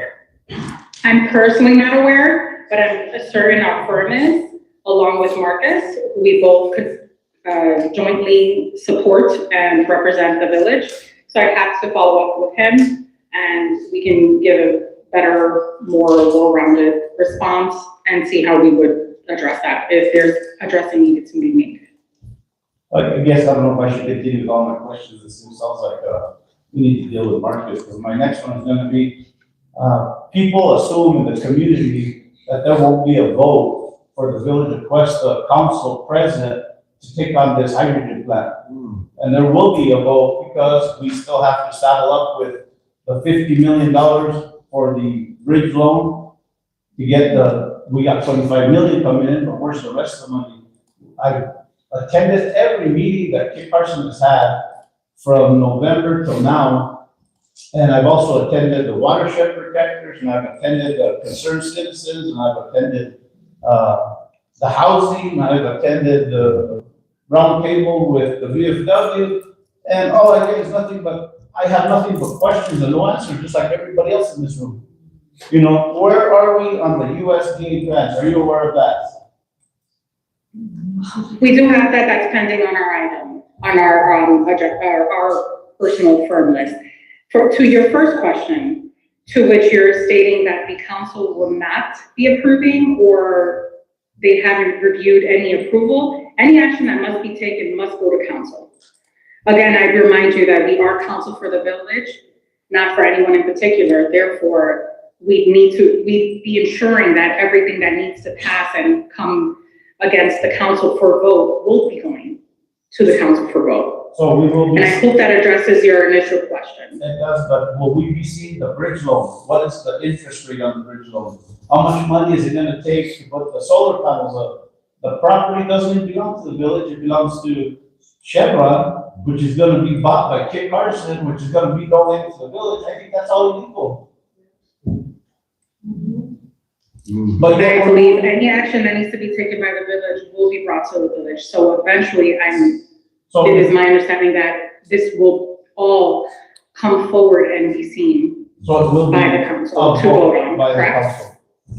That's what I wanted to know, because there's impression that they voted in 2024 to approve it, but they never they voted to go forward with the hydrogen plant, but they never voted on what the cost is, where it's gonna be, what the village is gonna be entitled to have to pay, what we're gonna have to do in bridge loan costs and interest. But I just wanna make sure that this plant doesn't go on, or the solar plant, until the village of council actually takes a vote. As a mayor council. Thank you, dear. So there will be a vote. For these kinds of action, the body must vote on it. Thank you. You are the body. Thank you. Everyone seated is the body. Thank you. Thank you.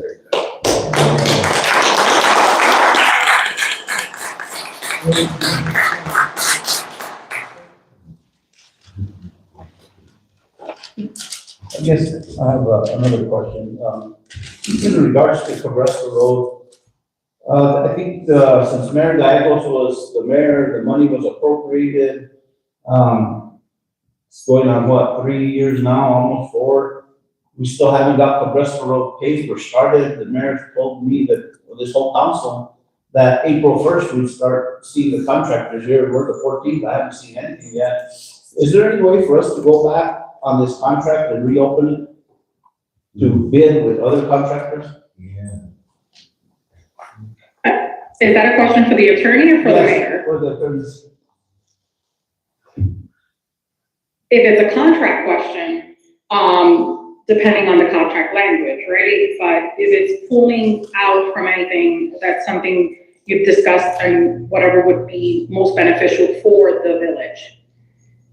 So you'd have to work with the mayor and the entire body to see what is best for the village. And then what council will come in is to see if you can pull out from a contract and the legalities behind that. Because my concern is every time the contract renews, they come in and say, oh, price of diesel went up, price of asphalt went up. We didn't do your project the last 2 years because we're busy doing Red River and Angel Fires. We put you on the side, but by the way, you're gonna pay $300,000 more to get that job complete. That's wrong. And we need to start making the contracts. We spoke about it as a council and mayor, that we need to put some language and some teeth in those contracts that say, every day you're late from the day you said you were gonna finish this contract, you're gonna pay us back $500, $1,000, whatever it may be, back to the village. We should be, the last priority of the whole incentive circle. And that's not just the Western Road, that's the Yama Road, every road we got, every project we have is on hold. I don't know, we hold less priority than anybody else, but our money's just as good as Red River's money or Angel Fire's money.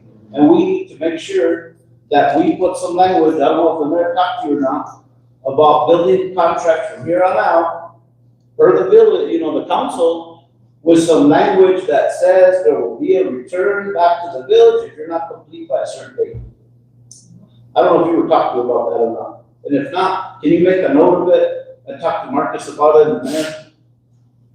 When contracts do come to us, No, that when are contracts that come are to being the drawn. village and they say, we're awarding this contract, or we're just awarding 2 more contracts. We haven't even fulfilled the last contracts 3 years ago, but we got new ones coming up.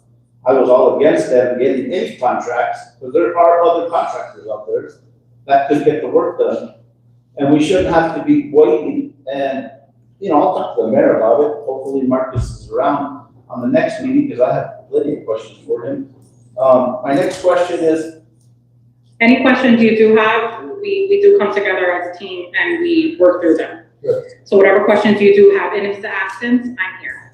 So over a month ago, the Pueblo War Chief came in here and asked for a meeting between our council and their council. We're still stalemate on that. I haven't heard a word.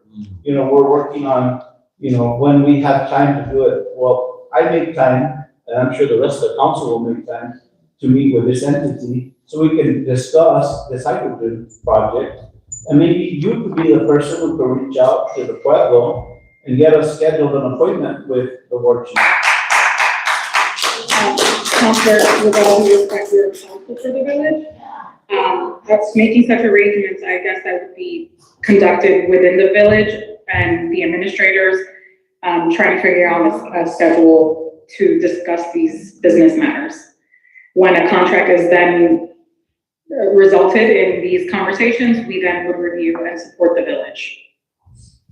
So you would write the language to the contract, correct? We review all language. And you would add language that the council, if they approve, to make some penalties for not getting the contracts in time, done in a timely manner. In support of the village, Yes. we will revise, remove, suggest language that supports the village. Correct. Okay. That is our duty.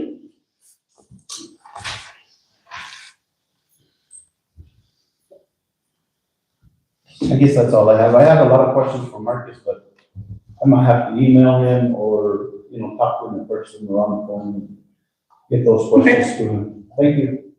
I believe you have my contact information, Marcus's contact information. Any questions that the councilmen have, you can direct them over to us. Unfortunately, I don't have any of your contact information. If you can send that to me in my email. The village has it. If you can please share it, that'd be great. Thank you. Madam Administrator, matters from the administrator. Mayor Pro Tem and Council, good evening. Good evening. I have quite a few things on my list this evening. On your desk is the updated events list on one side and the travel list on the other side. I also left a printout of the email from Danny Wilson of Site Southwest with some additional meeting times for a zoning code discussion. Please reach out to her to schedule according to your availability. There's quite a few times there that you can select from. Right now, I would like to ask Mr. Laforet to speak about the flow meters and the sewer plant expansion that it's coming up and the update on the road projects. Thank you. Good evening, Mr. Lafore. Good evening. As you know, we have an existing contract for some funds through the ONRT, state funds, and that is to pursue sewer line extensions throughout the village of Questa. Where those extensions are going to be or go have not yet been determined. ONRT has contracted with an engineering company, and they have hired a company out of Cleveland, Ohio called ACOM. ACOM would like to come down, and this is going to be completely funded by the state, not taken out of our grant money at all, totally separate funds. They want to come down and do a flow infiltration study, a full I&I study, because it's been determined that we have a lot of clear water infiltration coming into our sewer lines. And that's making our sewer plant work extra hard. And it could also be contributing to why some believe that our sewer plant is at capacity. So ACOM will be here on the 27th of April. They are going to be coordinating and working with our Public Works Department and our sewer operator. And they are going to identify up to 6, maybe 8 locations, which they're going to be manholes. And they're going to go out to these manholes. They're going to do some recon, and they're going to do some measuring, and they're going to install some flow monitors in there. And those flow monitors are supposed to catch and record data on clear water into our sewer lines. So based on that information, there may be some manhole repairs that need to be done. There may need some sewer line repairs that need to be done, and kind of find out or investigate where this water's coming from. We don't know if it's coming, like, for instance, there's a manhole on Hunts Road, next to Hans Pond on Old Red River Road. That being so close to the river, we think that that could be adding some infiltration. There's other areas that the Public Works Department has identified. Excuse me, grab my water, please. So you're going to see some boots on the ground, so not to be surprised. Thank you. So before I go on any further, do you have any questions that I may or may not be able to answer, but I'll answer as best I can. I have a question. Go ahead, Councilor Ortega. So on Cabresto Road, you guys did a sewer extension and put all the manholes in the ditch for, or not you guys, but the contractor, put all the manholes with lids inside of the drainage for the water coming from there? I'm not aware. So if you went from the Montoya residence, Chief Montoya, up to, Oh, you're talking in the bar ditch? yeah. Are we getting water from there? That could be one of the areas where they'll put a flow monitor in. I'll be happy to share that with the Public Works and see what they say. I know our Public Works Department identified 6 locations. The people in Cleveland, through some GIS data, identified other locations, so they're going to have to come to terms and decide where they're going to put them. But that could very well be a contributing factor to the I&I. And they'll be here on the 27th. 27th of April. Approximately how long will that take? So to install the flow monitors, it's only going to take a few days. And then that is going to go on all the way through the end of August, I believe. End of August or beginning of August? End of August. So basically the whole monsoon season. Okay. And then those flow monitors are supposed to generate information or data electronically to Cleveland. And if there's an issue or whatever, that's when our guys are going to have to go out there and scrub the monitors, check the monitors, make sure there's no debris, all that kind of stuff. Thank you. Along with the I&I study, they're also doing a septic study. Oh, good. So many people throughout the village limits that are not on sewer, municipal sewer, got a septic survey along with their water bill. And we asked those individuals to fill out that survey and send it back to me, either by mail, bring it in electronically, whatever, email. We received to date about 42 of them. That's a little over 10% response. So survey-wise, that's pretty good, I guess. That's what they say. Is that sufficient for their study that they need? Yes, but we'd like more, obviously. But, that's what we've received so far. And we've reached out, made 3 attempts to remind people to do it. And so we've kind of left it in their hands. Thank you. If anybody is in here that did not receive one, that is within the village limits and not on city sewer, reach out to me and I can get you one. Thank you.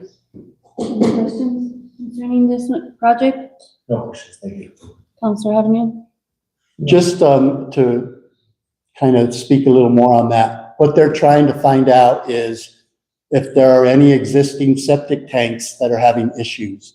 Like if anyone is noticing leakage, anyone noticing any issues with their leach lines, what the age of the septic systems are, how often they're pumped, that sort of stuff. Okay. Thank you for that info. I guess I have a question. I don't know if this pertains to this project, but when the extension on Cabresto Road was done, do you know how many actual households were tied into it? I think there's only 2 or 3. When they installed the new septic or sewer line on Cabresto, I don't know that information. Amy would know that, our utility clerk. But I think there are areas of opportunity to get people to connect. That's what I would imagine. So I don't know if maybe Karen can make a note of that, Karen. That way I get an answer to that. Thank you. Okay, next project? Karen asked me to give you a brief update on the road projects that are coming up in the village. First one is Shirley Drive and Ortega Road. The contractor is on site. That is basically drainage improvements, bar ditches, culvert installations, and leveling. And that project is, like I said, boots are on the ground, and that should be completed here in the next 2-3 weeks. Thank you. After that, we have 3 major, well, I'll jump to the bridge. The bridge at the end of Lower Embargo Road, there is some concrete or pave that's going to be added to the bridge, both on the approach and then on the other side. So they're going to be starting that on April 27th as well, and they're expected to complete that by May 1st.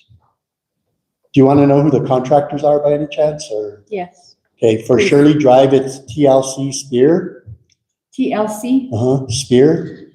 And for the bridge, it's Hasse, Hasse. Okay, thank you. Okay. And then we have contractor GM Emulsion, who is to be here on April 27th.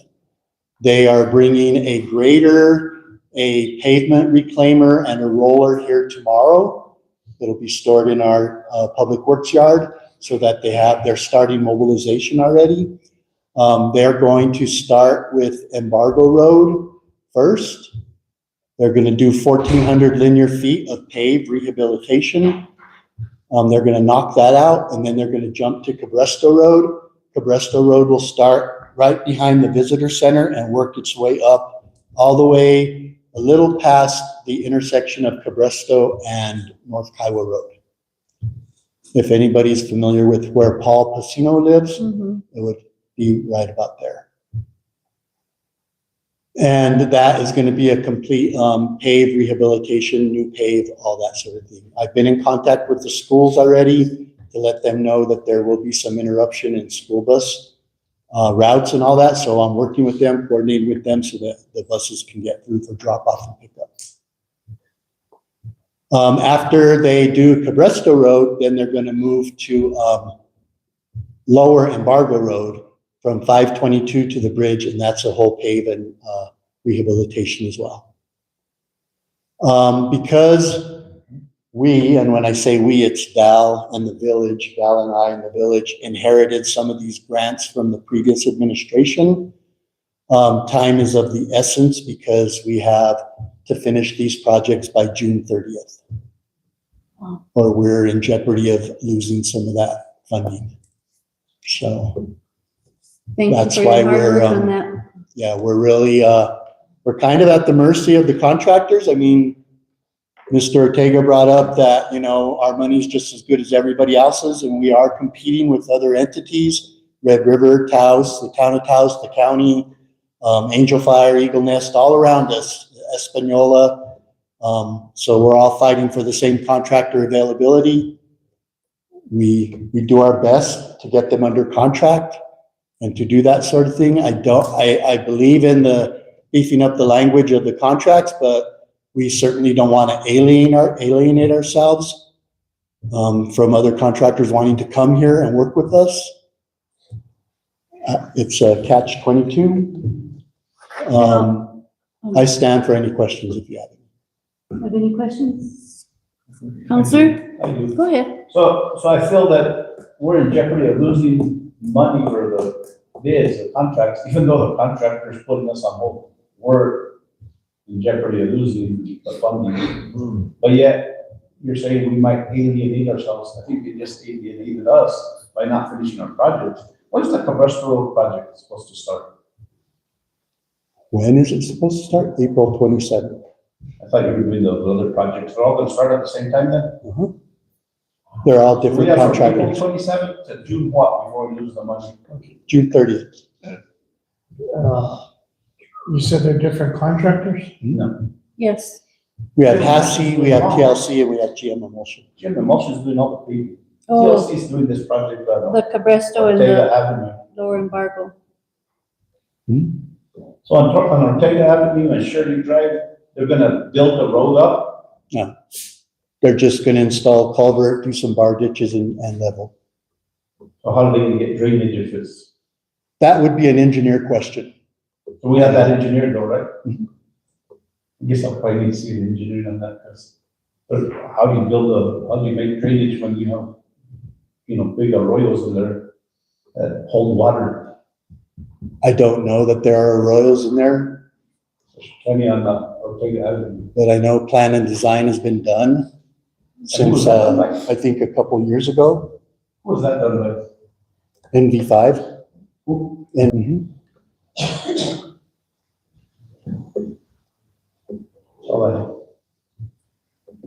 so you'll see a lot of movement on roads here in the next month or so. Yes. I have a question on the water meters. When Charlie was the mayor, we donated the property for the tanks. In return, they were supposed to give us 5 water meters. And last year we went with Karen and John to show them where we wanted them because, you know, they said it would take about a year. And it's already been about a year, you know. There's a list, and you guys are on the list. I saw it the other day. Yeah, all right. Yeah. Thank you. We'll check with John on that. Okay. Thank you. So the dumpster audit began last Friday. Good. And will continue a week from this Friday. Amy Lopez indicated that dumpster size corrections with the invoice will go both ways. So we're being overcharged on some dumpsters and undercharged on others, is what they're finding. And we'll probably be able to remove some dumpsters after all is said and done. So we'll keep working on that. The guy couldn't be here all day to finish the whole project, so he's coming back. We'll have an update at the next meeting? Yes. Thank you. We're trying to set up a meeting with the war chief from Taos Pueblo. If you'd like to attend, please let me know what days and times you have available the last week in April. That's when he had time to meet with y'all. So if you have dates and times, morning, afternoon, which Monday, Tuesday, Wednesday, Thursday, whatever, please let us know so that we can arrange that time with him. I'll let you know right now, Karen. Anytime is good for me. I'll make time. And I'm open all week as well. All right, thank you. One of our utility trucks costs too much to fix. The truck we acquired from the NMDOT is almost fixed, and that will be our replacement vehicle for now. We'll have to look for funding to actually get new vehicles for our utility department. Chief Romero updated today that one of the new police trucks is getting outfitted with equipment and is almost done. Another truck will go in when the first one is finished. They are both already decaled. As far as the third truck, the windows are being tinted, and then it will go for decals and outfitting as soon as that's complete. The mayor and I met with Amy Sims, District Ranger for Kit Carson National Forest. We're trying to come up with a plan for the maintenance of Llano Road. Okay. Okay.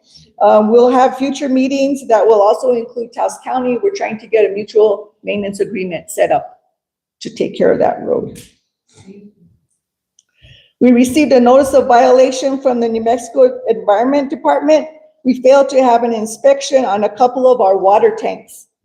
John Royale and Anthony Martinez are working to get that inspection scheduled in the very near future. We are using a new contractor that has reached out to us, and they'll available in May. So we're getting them set up as a vendor, and we will schedule with them for when they are in the area to also do our tanks. Work on the fiscal year 27 interim budget continues. I met with Judge Rael today.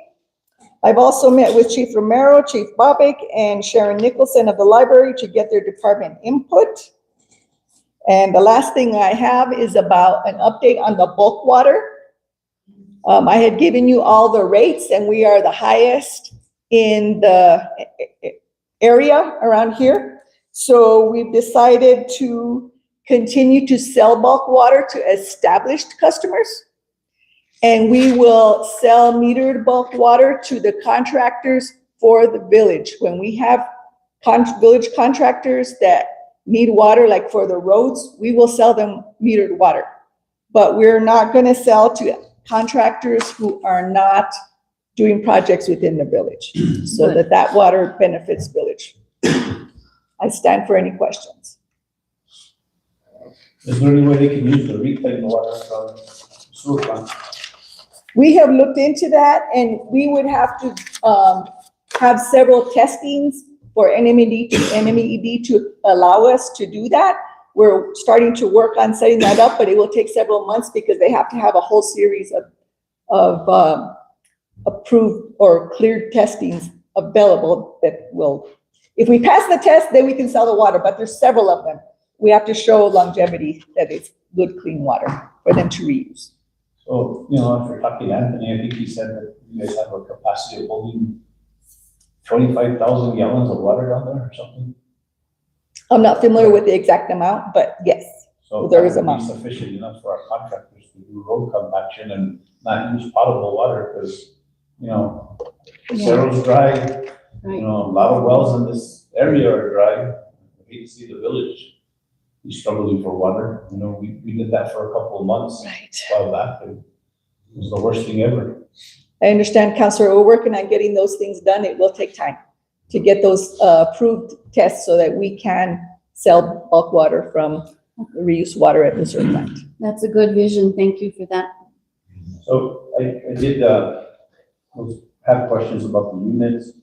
I was hoping Chief Romero was going to be here because I want to make sure that he has what he needs to staff his police department, possibly some weapons and stuff for short and badges and uniforms, all that stuff. So I want to make sure.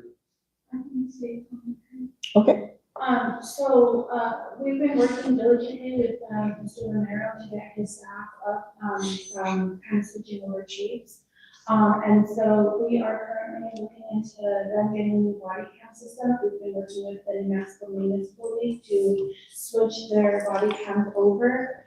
He will be meeting with Karen and Tiffany to get that into the budget, as the cameras itself we can get reimbursed, but it's the cost of the actual program that is a little bit costly. So we want to make sure that they have enough money to cover it for the year. We also got a grant from the Lord Foundation that was able to give them like class A uniforms is what I was told, and some new badges. Along with, we've been looking at some quotes to get them new tasers. So he's been working diligently and things have been coming and moving along, and so far, he's had enough funding to kind of get these things that they need. As far as the vehicles, we do use a local guy from Taos, and so I believe what I was told is the size of his shop can only accommodate perhaps one vehicle at a time, or maybe just how he's busy, and so that's why these vehicles are only going one at a time. But yeah, so they are getting their new badges, they are getting weapons that they need, and tasers and new body cams, and just to make the department as efficient for his staff. And that's code 3 in Towsburg.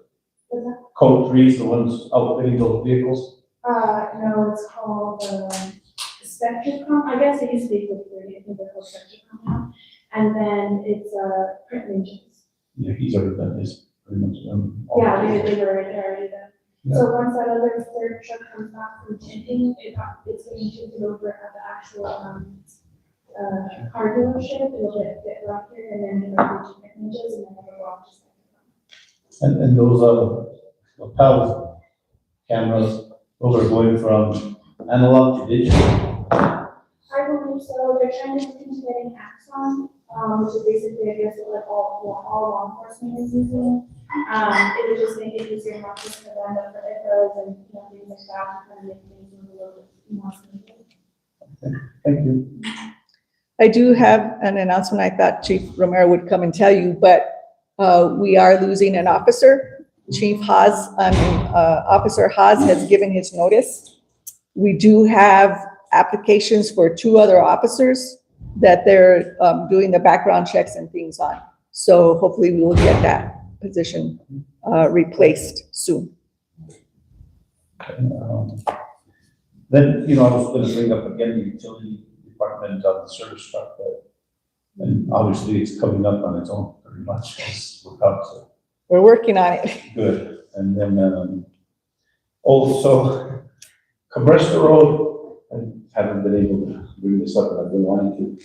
It's great that you have those radars, but it just says what speed you're doing. It doesn't say what the speed limit is. Can we get signs that say your speed, it should be 25, but yeah, it says 25, but on the bottom it don't say nothing. So, I guess we just make up our own and do whatever we want. So see a sign. There's 2 of them like that at Cabresta. They have the actual radar that works. The radar, It says you're going 27, but it doesn't say what the speed limit is. I see what you mean. Okay, I will take care of And that. I thought maybe you were just had the time to put them up, but it's been a while now, so. All right, thank you on that. And then, you said you got this computer set up to print now? Yes, Counselor, I worked with Ambitions and he was able to remote in to these computers here for all of you, and you can print to the printer at the front office. That is a color printer, so if you need to print black and white or color, front and back, it even can staple and do whatever you need. Thank you. And then, as far as, do we have a recording system other than that right there? That little thing for the attorney? We do not. So, I why, just have a recorder. I know, but why don't we have these microphones work and go into a tape, just like the school does? You guys have a recording system there that we put in years ago. It's still a great thing. I think we need to have that. There's a lot of stuff in those minutes that aren't in there. And it's hard for you guys to jot down everything we're saying, but if we had a recording device, you guys go back and play it. So if we can look into something for the council, that would be great.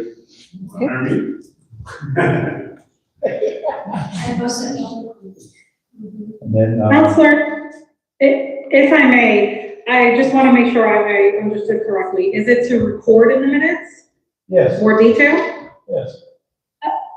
I mean, when the rules of procedure come out, it'll be a bit more clear, but, not everything needs to be in full detail. And I think to your previous comment, when reviewing the previous minutes and approving them, that you had not approved the minutes and there wasn't an explanation pursuant to the rules of,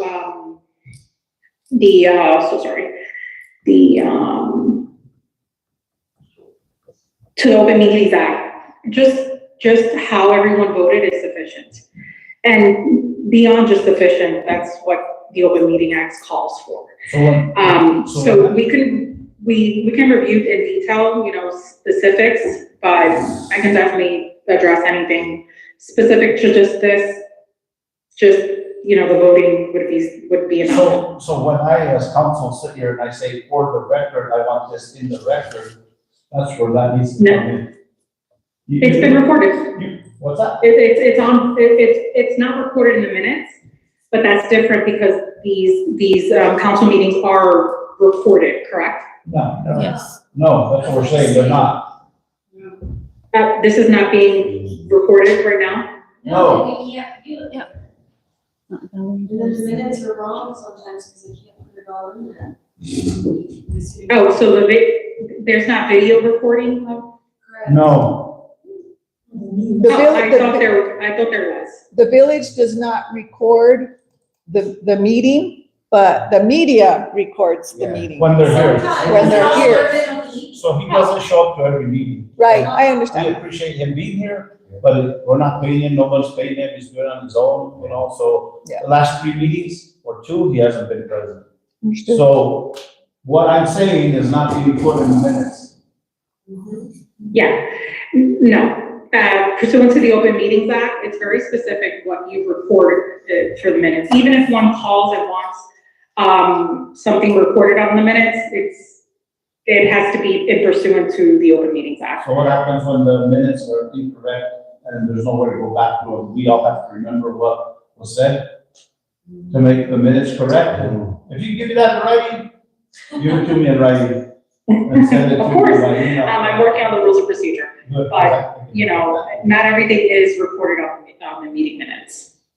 And I think that's more so the takeaway, but of course, everything we can go into further detail to explain, and we could cite, and we could provide any statutes necessary. So when the community comes in and asks for the minutes of the last meeting, we giving them what we're seeing, which is yes and no votes, and that's it.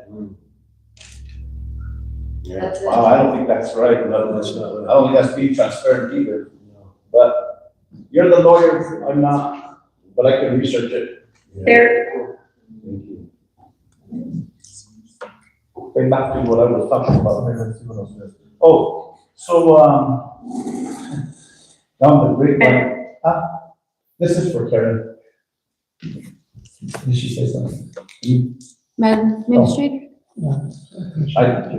Oh, okay. So Karen, rumor is, so on the wells, do we figure out if we can get SCADA update to the wells being read, not, the way we read our meters at home, the way they're read, if they could be read that way into our SCADA system? I have not heard back from the vendor. We have to have a meeting and see if we have to have any enhancements to our software in order to do that. And that would eliminate employees going out twice a day, Saturdays and Sundays, 7 days a week, pretty much. Correct? We still need to check on different things that aren't part of the SCADA system. We'll have to check when we talk to them to see if they'll monitor everything or what we'll still have to check, if anything. Good, and then that would also eliminate us having to, go through the schools during daytime, and, the schools are having a little bit of heartburn about people passing through, so if we can do that, that would be nice to look at, see if we can update our system to where it'll, manually do it. Then, on to rumors from the grapevine. So I understand that Omar Faid, who is the housing project for north of Questa, is going to do groundbreaking in 2 weeks. that correct? You know anything about that? I'm not sure when their groundbreaking is. Have you heard? It's there's something coming up? it's not property that the village of Questa owns, so I'm not sure when they're doing that. But they're within the village limits, Right, and there's no water or sewer out there. So They would know that that. come in front of the council to see if we can extend water and sewer, or if we're willing to do it?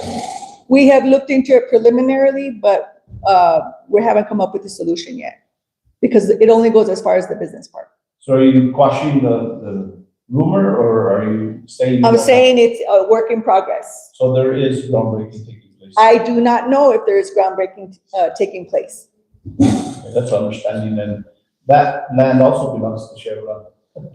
What a coincidence. Anyways, not a new. Also, if you could, can you, make sure that we post a possible quorum for the QEBF Fund Board meeting? There's a meeting coming up on Monday, May 4th, and Monday, June 1st, because I do plan on attending those meetings. Counselor, our clerk has put a reminder on her calendar and on her phone, so we will get those. Good, posted. thank you. Thank you. I didn't know you were off Friday, so I was like. That's all right. That's what I'm here It got for. done though, thank you, I appreciate it, thank you, whoever did it, but it got done, so.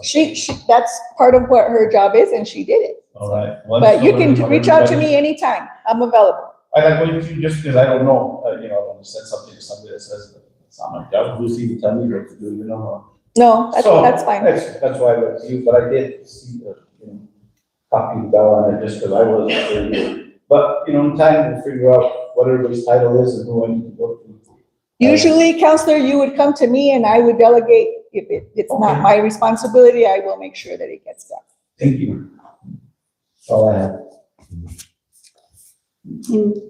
Anything else for the administrator? You might recall, Karen, that I'd sent you an email a while back on enterprise fleet rentals. And that might be the way to go with these vehicles for the Public Works Department, is just lease them. That way we're turning them back in every 4 years. We're just making lease payments, and then you can order them with the toolboxes and everything, the beds that you want, and that might be a more cost-effective way to go to do that. Thank you, counselor, for that reminder. I'll look for that email. If not, I can get you some information on it. Okay. Thank you. No more questions for administrator? Thank you. All right, thank you. Thank you. Let's move on to matters from mayor and council members. Who wants to go first? I will start off with a short list. Okay. October is last year. We were informed that Chevron was gonna go from the not the wastewater. What's it called? The water coming out of the mine? The reclaimed water. And go to the well system. To the well over there at the Daisy Pond. Apparently, this next week, there's a meeting between everybody involved to try to get that water back to the reclaimed water. So when we were sold on this deal in December of 24, when we voted for this, we were on the understanding that the water was gonna come from the reclaimed water from the mine site. So this next week, they're gonna try to see if we can go back to getting the water from up there. Not that it's gonna satisfy everybody's concern, because there's a lot of opposition to this, but they're working to try to get, instead of using the well water, they wanna go back to the mine site, which would be a plus, but the project is still not, it's not underway. But it's not pulling from the aquifer, that's what I'm saying, because there's 500,000 gallons of water coming out of that mine site every day, up to 1 million. That's all I have to say. Thank you, counselor. Oh, actually, Easter egg hunt was, okay. Other ones were better. Counselor, Karen answered my questions on her report. oh, very good. Counselor Ortega. So to piggyback on what Councilor Gonzalez is saying, without seeing the original USD grant, we don't even know where the water's coming from. There should have been a grant that said it's coming from the, reclaimed water, and then if they change it, there should be an amendment, but Kit Carson Electric is not being transparent with any of us. I've asked for it, our attorney's looking for it. We're costing the village of Questa now money to get a grant application that should be handed over by Kit Carson if they're willing to do a project partnership with the village of Questa. If you're not being transparent with that part of it, what else aren't you, not you, but Kit Carson Electric not being transparent. I'm concerned because I do attend all these meetings and I asked for them. I went to the Kit Carson board meeting. I asked for the grant from all the board members and nobody said we're going to get it or didn't get it. But it was asked. So there shouldn't be any surprise that that's what we need. And to piggyback on what you're saying, maybe we don't have to say, go back to the reclaimed water. That application might say, use the reclaimed water. Unless there's some sort of amendment to the original USD grant. That's why it's important for us to get the grant. To see what the whole project is. Right now, they say it's up there, they say it's here, it could be anywhere, we don't know until we see the grant. So that's what I would like to see is the grant, so that's one. Also, Karen answered a lot of my questions. Thank you, Karen, for, the chief, the war chief and everybody else that we want to meet with. I think we need to be open to everybody and, the stuff with the housing, the affordable housing, that was a great thing too. When people don't attend, they don't attend Watershed, they don't attend the concern, they don't attend the Kit Carson, so it's just, everybody's just rumor mills, but I like to be present, so I know what I heard and see and who was there and who wasn't. And I know everybody has stuff to do, I'll do, but, when we sit here, we want to build and make sure we make the best decision for our community and communities around us. Yeah. And that's it.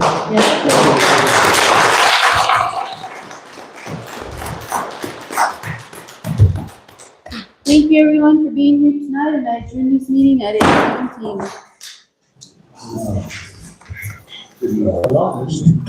No. Productive, it was good.